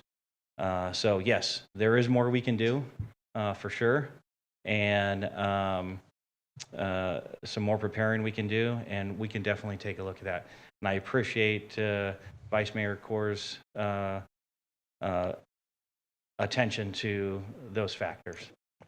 Thank you. Do we have water in our fire hydrants? We get asked definitely that. have. I get so many of those questions. We do now. We do have water in our fire hydrants. And we are preparing for the worst. Is we that are right? preparing for the worst. We have an emergency operations plan that we will hopefully update soon. We also work on a daily basis with Cal Water. Anytime we get a large fire, we are in contact with Cal Water for boosting pressures and things like that. So we work very closely with the water company, and we also maintain and test our hydrants every year. Thank you. And information is provided through Ready Kern. Thank you, Chief. I see Councilmember Arias, then Councilmember Coleman have requests to speak. Councilmember Arias. Thank you, Mayor. First, I just want to move approval for item 7D3. But secondly, I just want to say that I appreciate Vice Mayor's foresight and interest in this topic. I think it is incredibly timely that we have these types of conversations. Just today, a fire broke out in the Hughes community near Castaic, and within 2 hours, 5,000 acres have been moved into the at-risk category and are evacuating from their homes. That is how quickly these things can move. And I think it's incredibly important for us to be prepared for that moment if, in fact, it ever does come to the city of Bakersfield. When it comes to the budget, we've seen since 2018 when Measure N passed that our Bakersfield Fire Department should receive an award, a plaque, a medal for being the most modest department, because oftentimes they are the ones asking for the least amount of resources as it relates to budget requests. But I agree. We know that there's a huge need for additional fire stations. We need to start the planning. We should have started the planning years ago, but better late than never. Let's get a jump start on that. Let's start looking at particular sites that we can utilize and leverage for future fire stations, and start planning for the future. The other piece that I wanted to lift up is that we have an agreement through a joint powers agreement, a JPA, with our county counterparts. And while I don't know the details and the status of that particular agreement, I think it's important, particularly since we have a new council, for staff to prepare a presentation to educate us on what is in that JPA, educate us on whether or not that JPA meets the current needs of our current Bakersfield Fire Department, and really help empower this council to negotiate a contract that works for our community to keep it as safe as possible. And those are my comments. Thank you. Thank you, Councilmember Arias. Councilmember Coleman. Thank you, Madam Mayor. I wanted to thank Vice Mayor Cower for bringing this matter up. Chief, first of all, Chief, thanks for getting us that update, because it really boiled down to that one question: do we have water in the hydrants, right? But Vice Mayor Cower hit on a really good point, and it's something I've been talking about, not only for the fire department, but for the police department as well, is that we need to future-proof these departments. And so, and that's not just equipment and fire stations, but also manpower. It takes, by my estimate, it takes 3 years to train a firefighter to really know his job and be out reliable on the street by himself, and probably 5 years or more for a police officer. And so we need to be looking ahead more than we are, and we need to, and I'm going to be talking about this during when we go through the budget process coming up soon, is making sure that we have the resources committed for hiring people for the future and what I call future proofing. And so I look forward to seeing your report that the Vice Mayor requested to see what the fire department looks like. We're doing a new master plan, but we never talked about, what are we going to do about staffing for police and fire to meet those objectives. So I'm very interested to hear those. So Vice Mayor, thank you for bringing that up. I really appreciate it. That's the end of my comments. Thank you, Councilmember Coleman. Councilmember Smith. Thank you, Mayor. Councilmember Arias mentioned the JPA, and I had some time ago, I think a year or so ago, when we were going through the budget presentation, or when we looked at where the fire stations were, and there are no City of Bakersfield fire stations in Ward 4. there are county fire stations, and I think that City of Bakersfield citizens in Ward 4 should have a city fire station, and I know that's part of the JPA, and that discussion to be part of this would be welcome. Thank you. Thank you, Councilmember Smith. Vice Mayor. Thank you, Mayor. I want to thank Councilmember Coman for bringing up something I was just too excited to share as well, but the same request, when this report comes back, including what the staffing needs are, have those been stagnant? What is that number? What are the real needs of our fire department in terms of staff? Because it's true, we can have the infrastructure, but if we don't have the people and we don't know and we're not recruiting in the right places or in the right ways to fulfill those roles, that would be incomplete. What are call volumes? What do those look like? I think it's very important for the public to know and residents to know that call volumes have just exponentially increased for the fire department.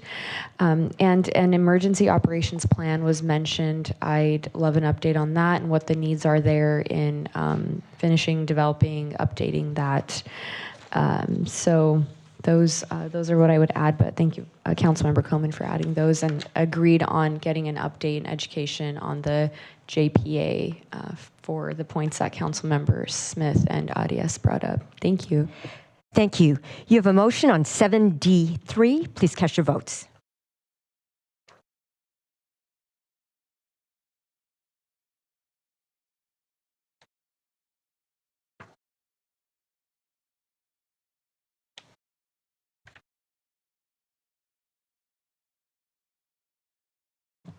Motion is approved with Councilmember Weir absent.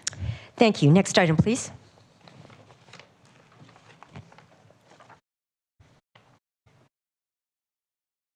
Consent calendar, public hearings, item 8A through 8C for approval. At this time, I'll open consent calendar public hearing items 8A through C. Is there anyone in the audience who would like to request that a hearing item be removed from the consent calendar? If so, please come forward. This isn't the time to take testimony, only to remove the item from the consent calendar hearings. Seeing none, does any council member wish to remove an item? Seeing none, at this time, consent calendar public hearing items 8A through C is closed. Vice Mayor? Motion to approve consent calendar hearing items 8A through 8C for approval. Thank you. You have a motion. Please cast your votes.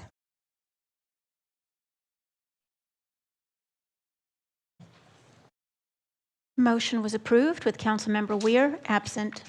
Thank you. Madam Clerk, next item, please. Reports, item 10A. Update to the Council on the Federal Department of Housing and Urban Development 2025 to 2030 Consolidated Plan for the City of Bakersfield.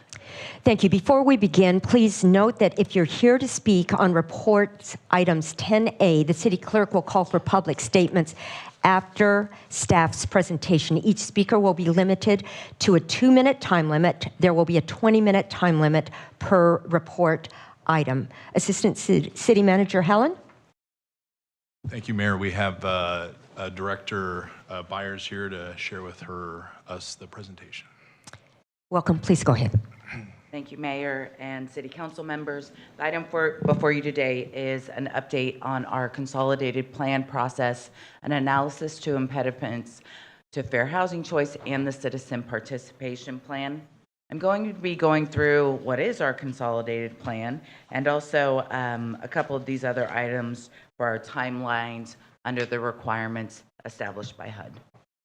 So our consolidated plan, it's required by Housing and Urban Development in order to receive some of our funding every 5 years. It documents the community needs. It does require that we go out to the community and have a lot of outreach and input from the community.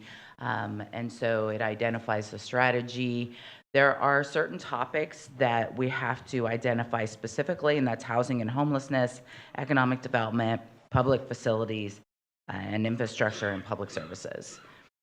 So HUD's mission is to create strong, sustainable, inclusive communities and quality, affordable homes for all.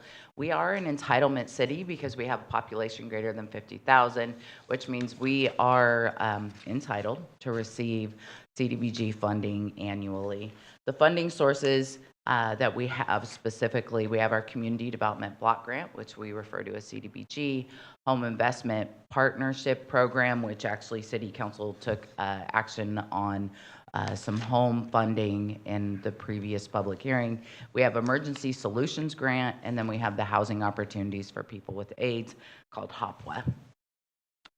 Our consolidated plan development, we did a variety of outreach, and I'm going to go over that a little bit more in a second. From that, we have some draft consolidated plan goals set on the feedback that we gathered, and that's why we're standing before council today to ensure that council also knows about the goals, but also approves of those goals. So our anticipated resources, we do this over the next 5-year period based off of this fiscal year. And so over the next 5 years, we are anticipated to receive close to $34 million. CDBG or this HUD funding fluctuates every year, sometimes a little bit more, sometimes a little bit less, but it has remained fairly consistent over the last couple of years. So we are talking about almost $34 million over the next 5 years. The analysis of impediments to fair housing, this is a requirement. It's also a requirement by the state as part of our general plan update and housing element that we do this analysis of impediments to affirmatively further fair housing. And so it evaluates a lot of our programs.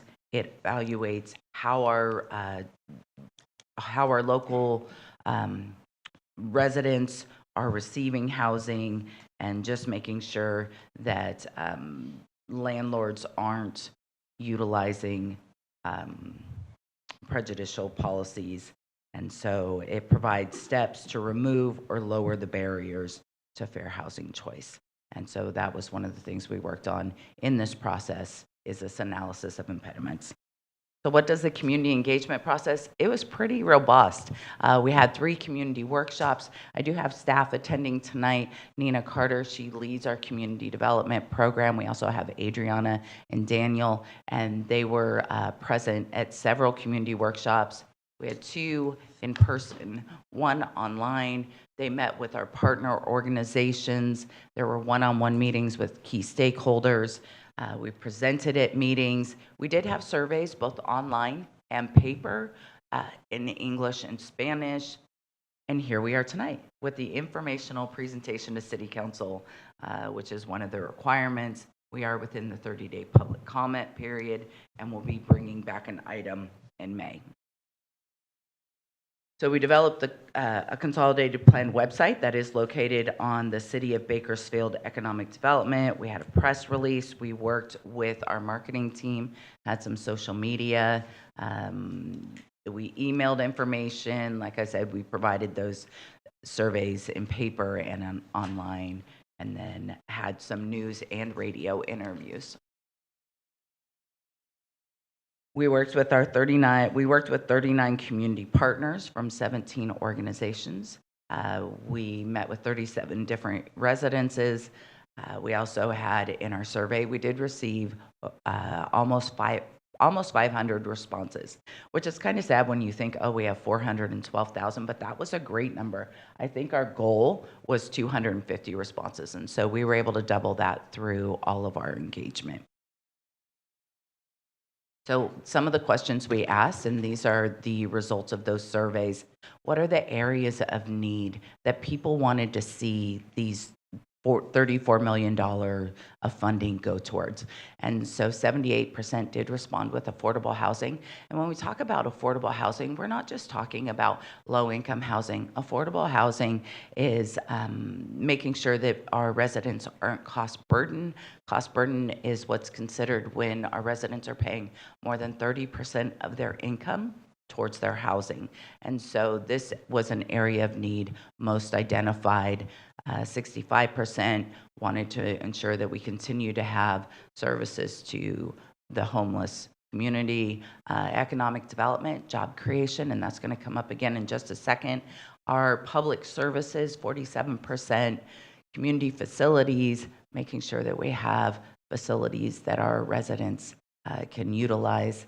Infrastructure, we utilize our CDBG frequently for safe routes to school, for sidewalks, for those kind of things, and that's the infrastructure. Curb gutter sidewalks, that's the infrastructure we're referring to, and then also accommodations for those with special needs. These are the ones that came out as being what the community was most interested in. So we had a couple of themes that ran throughout. Affordable housing, like I just mentioned, having affordable rental housing, but also first-time home buyers. There's starting to be more and more emphasis towards residents wanting to have that wealth-building activity of home buyer or being a homeowner. But there are concerns about increased rental costs or increased housing costs. We've talked about this a couple of times. Since COVID, we've had a 40% increase. We are the second highest in the state of California for our rental market increase in cost. We've had 40% increase in home value, which is great when you're the one that owns the home, not so great when you're the one who wants a home. Addressing homelessness continues to be a concern of our community, but economic development, this kind of ranked a little bit higher than what it has in the past.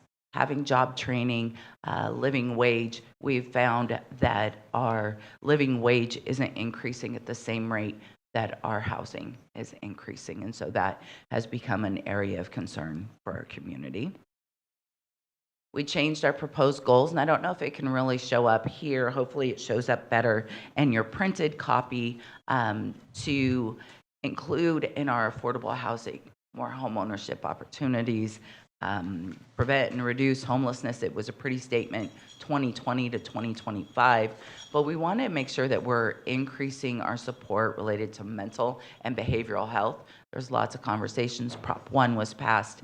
We have the B-CHIP application that we went for that's really targeting our homeless population's mental stability. And then improving our community infrastructure, increasing vital services, and so more specific than just this generic service, these vital services that we have, and including in our special population our children and youth, as well as seniors and persons with disability. I'm sorry, I'm kind of losing my voice. Some of council hasn't heard me speak before. I don't always sound like this. So sorry that it's given up a little bit. So we did our community outreach and our surveys September through November. The draft consolidated plan, like I said, that's out for review, was created in December of 2024. We're having this outreach with council right now, and this was a public hearing. Our submission to HUD has become a little bit clouded. So HUD likes to do this thing that we have to every year for our action plan, not tell us what our funding is. But we still have to move forward with all of our public hearing, all of our information gathering. And so they've done it again, that we cannot submit to HUD until we actually receive this year's funding. And so that's why the submission to HUD is May or June, dependent on when we receive those numbers from them. With that, we did include some proposed amendments to our citizen participation plan. Our citizen participation plan is, like I said, an earlier item tonight was a public hearing for home funds that we had to do a substantial amendment to add a project to that. Currently, we do public hearing notices in English and Spanish. We provide a 30 days to the public opportunity to review. It also every year we have to do an action plan, and so the citizen participation plan is really how we reach out to our community, and it guides that. HUD has included that social media is a valid form of public engagement, and so those are some of our amendments in our citizen participation plan. If you have any questions or comments for the program, I also have staff available to help answer those. Thank you, Director Byers. I hope you feel better. And now, Madam Clerk, do we have any requests to speak from the public? No public speaker cards have been received. Thank you. Colleagues, any requests to speak?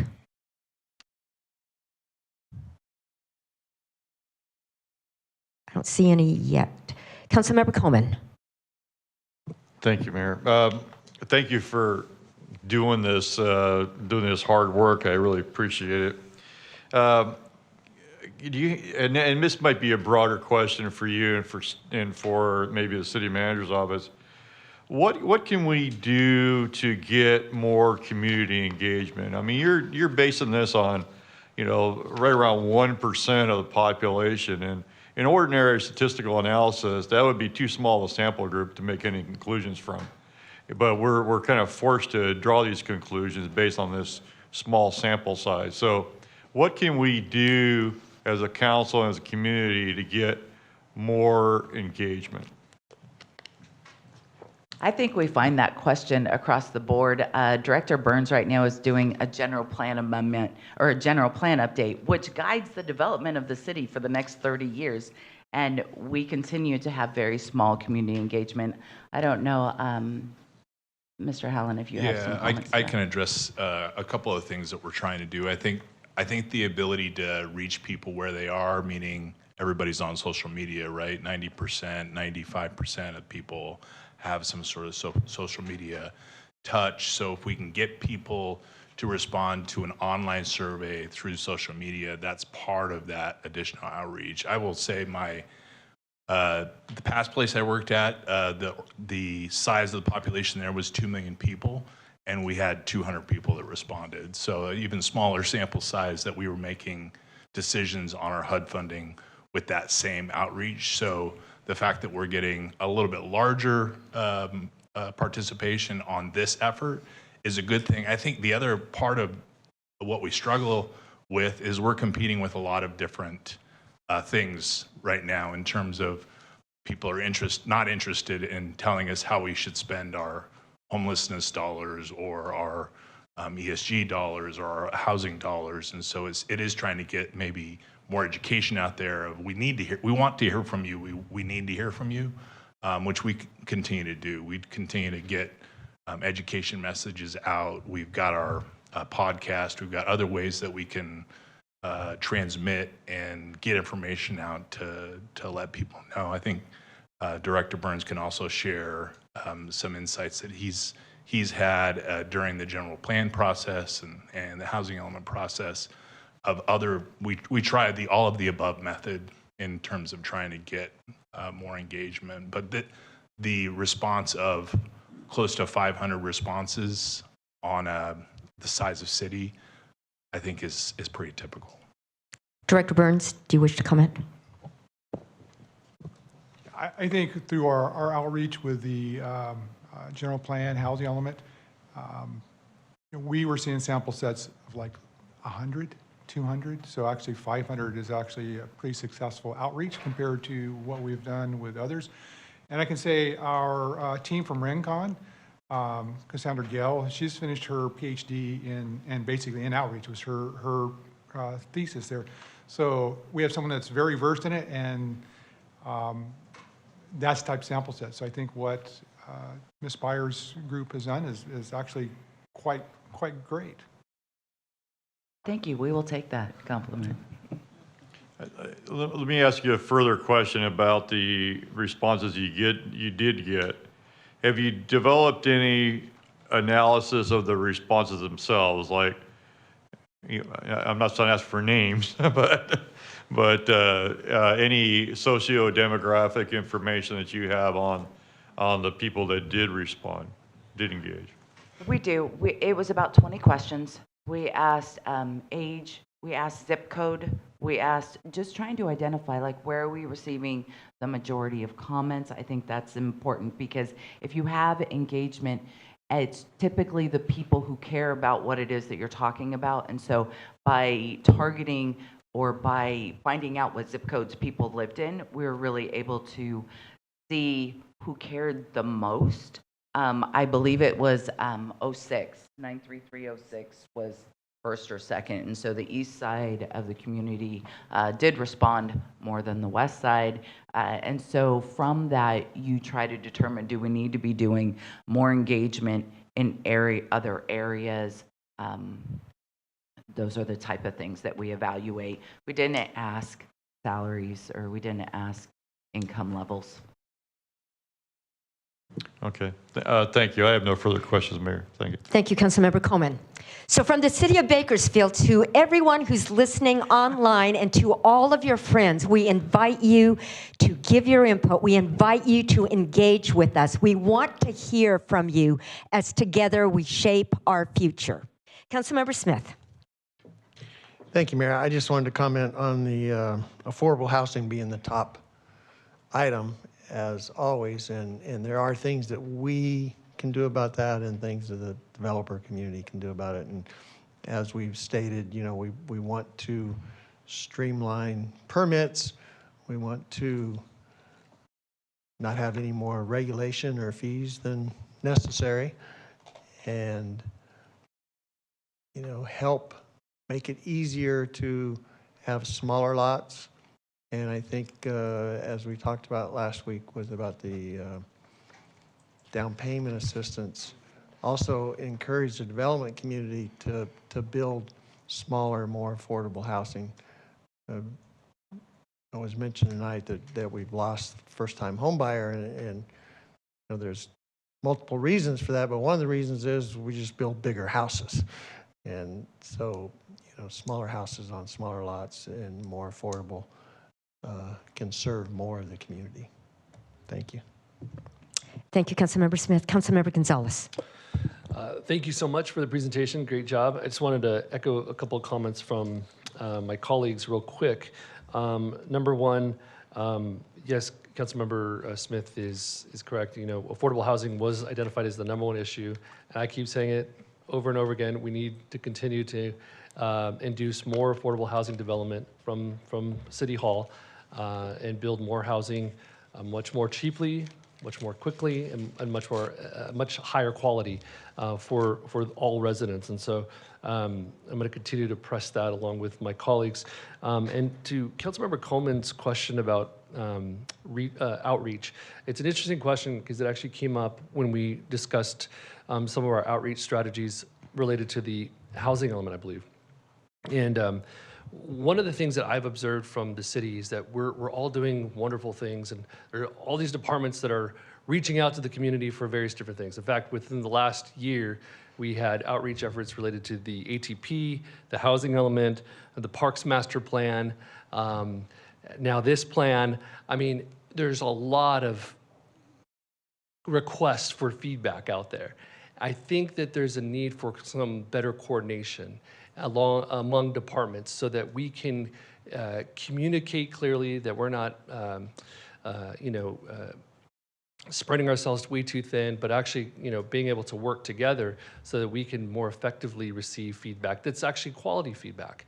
And because I think it's hard for some when we're hearing from this department one day and another department another day, and someone's having a community meeting at Central Park one night, and then the next week it's about a different topic. So, for lots of us in the community, when we hear from the city, it's all just the city. We can't differentiate between this department and that department. It would be nice if we can better coordinate so that we think about what the end user is experiencing in terms of these requests. The other thing that I think is really important is that we really look at, and this came up maybe 4 years ago now, when I first made this referral, is that we look at a promotora strategy where we actually have people within City Hall whose responsibility it is to actually go door to door and knock on doors, communicate with residents, ask them survey questions, and get a better sense of what is happening in our community. And then also, the second piece of that is communicate with our residents about the services that we actually provide, about our mobile app and how they can access that, about all of these wonderful programs that we have for residents throughout the community. I think that would be very, very helpful, and it would actually strengthen our relationship with residents throughout the city. And then also, I think ultimately help us improve that response rate in any survey in the future. But anyway, that's it. Great job. Thank you. And Vice Mayor, motion. Motion to receive and file. You have a motion. Please cast your votes. Thank you, Director Byers.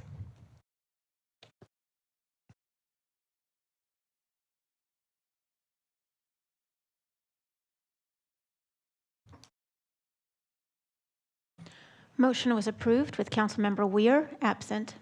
Thank you. Madam Clerk, next item, please. New business item 12A, approval of council committee's calendar for January through December 2025. Thank you. Please note, if you're here to speak on the new business item 12A, the city clerk will call for public statements after staff's presentation. Each speaker will be limited to a 2-minute time limit. There will be a 20-minute time limit per report. Mr. Hallen. I'll have our city clerk touch on this item. Mayor, Council, the council committee calendar was developed around various meetings and with consultation with the chairs of the committees, and is awaiting your approval. Thank you. Madam Clerk, do we have any public speakers regarding this new business item? Mayor, no speaker cards have been received. Thank you. Colleagues, do you have any comments? Seeing none. Vice Mayor? Oh, are you? Councilmember Coleman. Thank you, Mayor. My only question was, I love the color drawing, but I don't remember what committees I'm on. so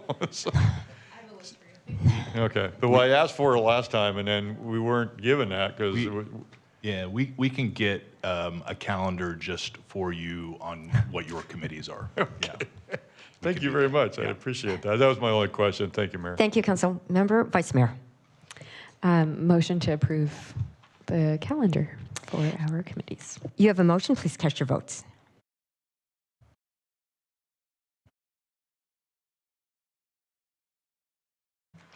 Motion is approved with Councilmember Weir absent. Thank you. Madam Clerk, next item, please. Council and Mayor state. Thank you.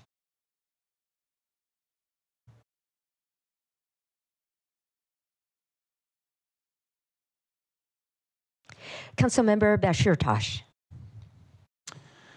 I have a few things that I'd like to say. One of them is in regards to the outreach. I think that Councilman Coleman can back me up on this. The most successful outreach that we've seen and been a part of was the campaign that we ran to win the seats that are in front of us, and that took a lot of door-to-door.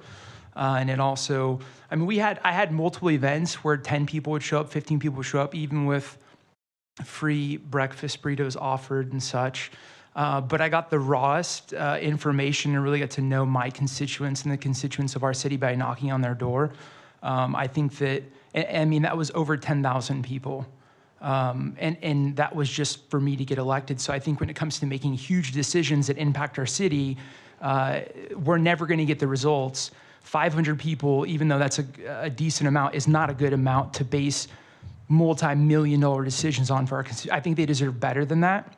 And so I think that we need to adjust how we get community input, and not just people that are affected by it that are fired up about whatever's going on at the park and needs input, because most people are at home raising families, taking care of their homes, working their jobs, and they don't really have time to go to events. But you catch them at home, and whether they're on your side of the fence in your belief system or not, you're going to get some information that is reflects our constituents, which is who we represent.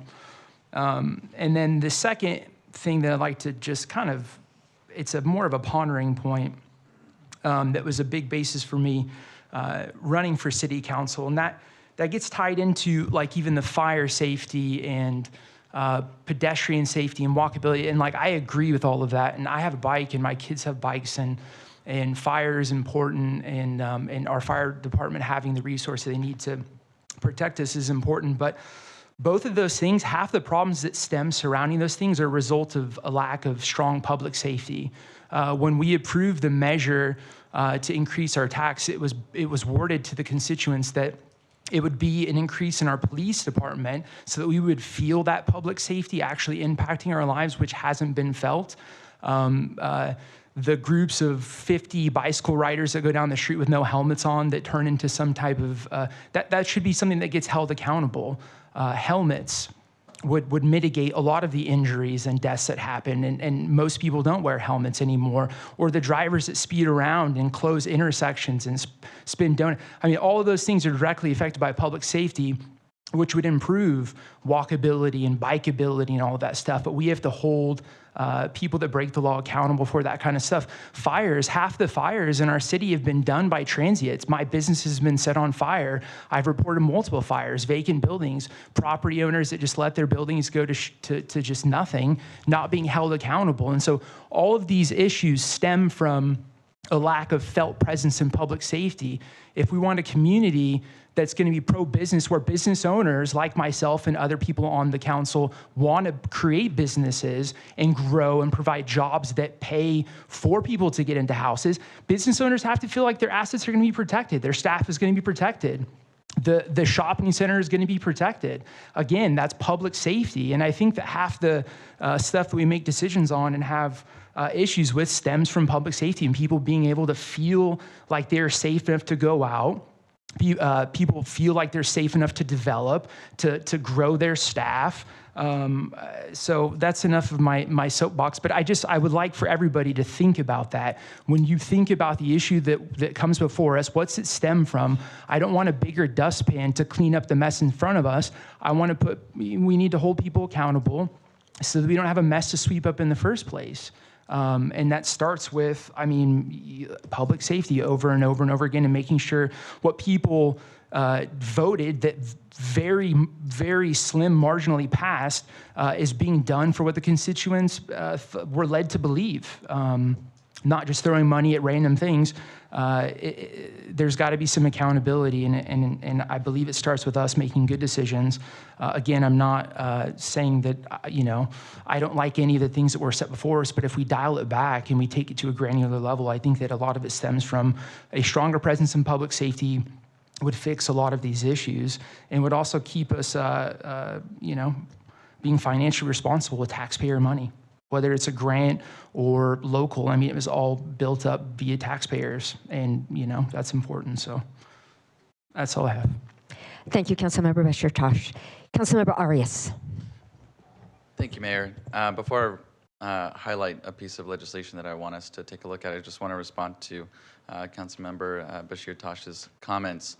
I think hearing kind of the essence of your comments, I think we agree. I think that we have to take a balanced approach to not only, improve the infrastructure of our local community, but also to make sure that we're holding folks accountable. I think there are many, including myself on this dais, that have been really frustrated. Certainly myself since 2020, seeing skyrocketing crime numbers early on. Thankfully, because of the CalVIP program and other efforts in the community, we've been able to bring that down. But at the end of the day, if you talk to anybody, the Bakersfield Police Department, prior to this past election cycle, there have been significant challenges with booking particularly repeat offenders who have ravaged places like the Valley Plaza, which is in Ward 1. We see this as, not only an organized retail theft issue, but you're right. Folks do not, at least prior to Prop 36, did not feel that they were going to be held accountable for committing those actions. And I am really grateful for the district attorney's advocacy to get Prop 36 across the finish line. I think it's going to significantly change, I think, the attitude of some of these criminals. So I just want to say I appreciate that, and I think we certainly share a brain on those issues. The other issue that I wanted to highlight is that the United States Department of Justice just yesterday last night, in fact, issued a memo to many of its employees to actually charge the U.S. Attorney's Office to hold local and state officials accountable if, in fact, they do not enforce the federal government's policies and new policies on immigration and deportation. I think that that is particularly troubling, not even from just a political lens, but I think it's deeply troubling because at the state level in California, we are beholden to SB 54, which is a sanctuary state policy, which is in direct conflict with much of the policies that we're seeing coming out of this incoming administration at the federal level. So I just ask that, whether it's in-house staff to monitor that particular piece of policy or even leveraging our contracted lobbyists to monitor it and provide some guidance on how we can navigate ourselves and make sure that we are in compliance with the law. Thank you. Thank you, Councilmember Arias. Councilmember Smith. Thank you, Mayor. I'd just like to pile on, I guess, on the Councilmember Bashirtash on accountability and enforcement. We've heard numerous times how our police department, arrest the same guy twice in one day. We arrest him and the sheriff will not put them in jail. And it's not because of state law. It's not because of federal law. It's because the sheriff says he's full. And I know we've been working for some time on different solutions, but it's time to do something in that area to get these people off the streets. The repeat offenders, they can and should be in jail.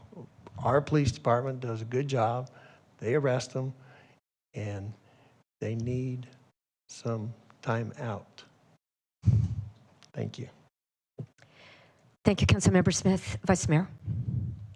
Thank you, Mayor. And thank you to my council colleagues for all of their very important feedback. My comments are of a lighter tone, so I'm taking a different direction. But I've been thinking a lot about just our community arts programs and initiatives and just how meaningful different arts programs are to placemaking. And I was driving by the Bakersfield Chamber of Commerce building, and it just looks so wonderful. It just brightened up that corridor. And then there's individual projects just happening in different parts of our city. In the Auto Mall, for example, we have some new installations coming, but I want us to always be thinking about what we can do more around placemaking. And I'd love to request a presentation be made to our council on the economic impacts and positive impacts of the arts within our city. And I know some of my colleagues have worked on this initiative in the past, but I could really use this presentation, and I'd love for this to be something that we center and prioritize as a council.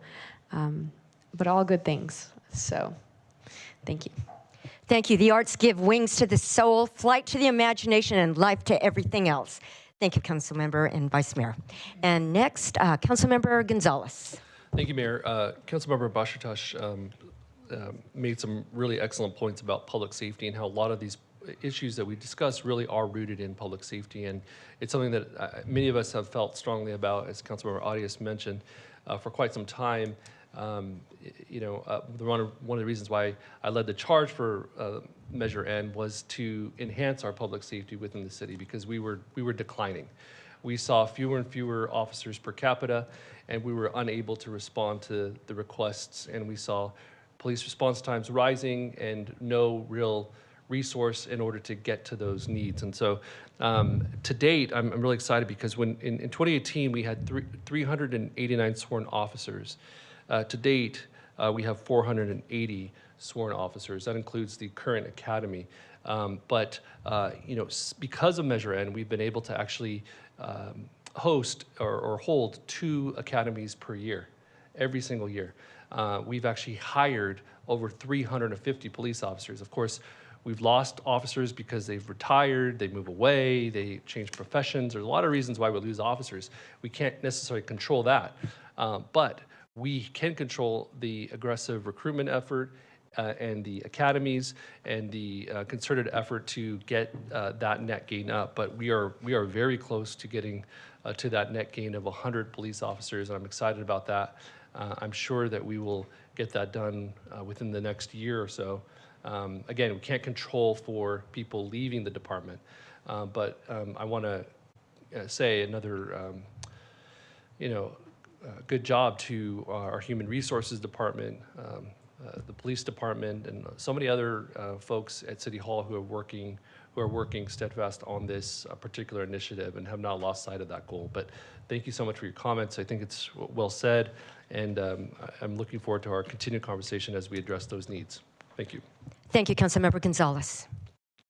During this historic week, we unite as fellow Americans, as the people of Bakersfield, to forge a future as one nation, under God, indivisible, with liberty and justice for all.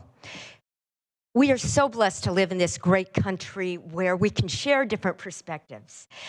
But I would call upon all of us, no matter what our perspectives might be, let us unite in valuing, in respecting one another. Let's move forward as Americans together and forge that wonderful future for our community and for our nation together. I had the privilege this last week of attending the meeting of the U.S. Conference of Mayors, the annual meeting, where we discussed priorities that were common to us across the nation: housing, public safety, infrastructure, technology, innovation, homelessness, and jobs. And you'll find how much we all had in common as we came together. What a privilege it has been to give voice to Bakersfield, and they even knew about Bakersfield. I had the privilege of meeting with Congressmen Valadao and Fong, and then also with Senators Schiff and Padilla, actually a one-on-one with each of them. And that was in addition to all of us coming together to give voice to our cities. And we are just so blessed to live in this nation where we can all come together. So that's what I encourage us as we move forward in 2025. Let's continue to honor, let's continue to respect one another, to value one another as one nation, as one city, under God, indivisible. And with that, we stand adjourned at 6:42.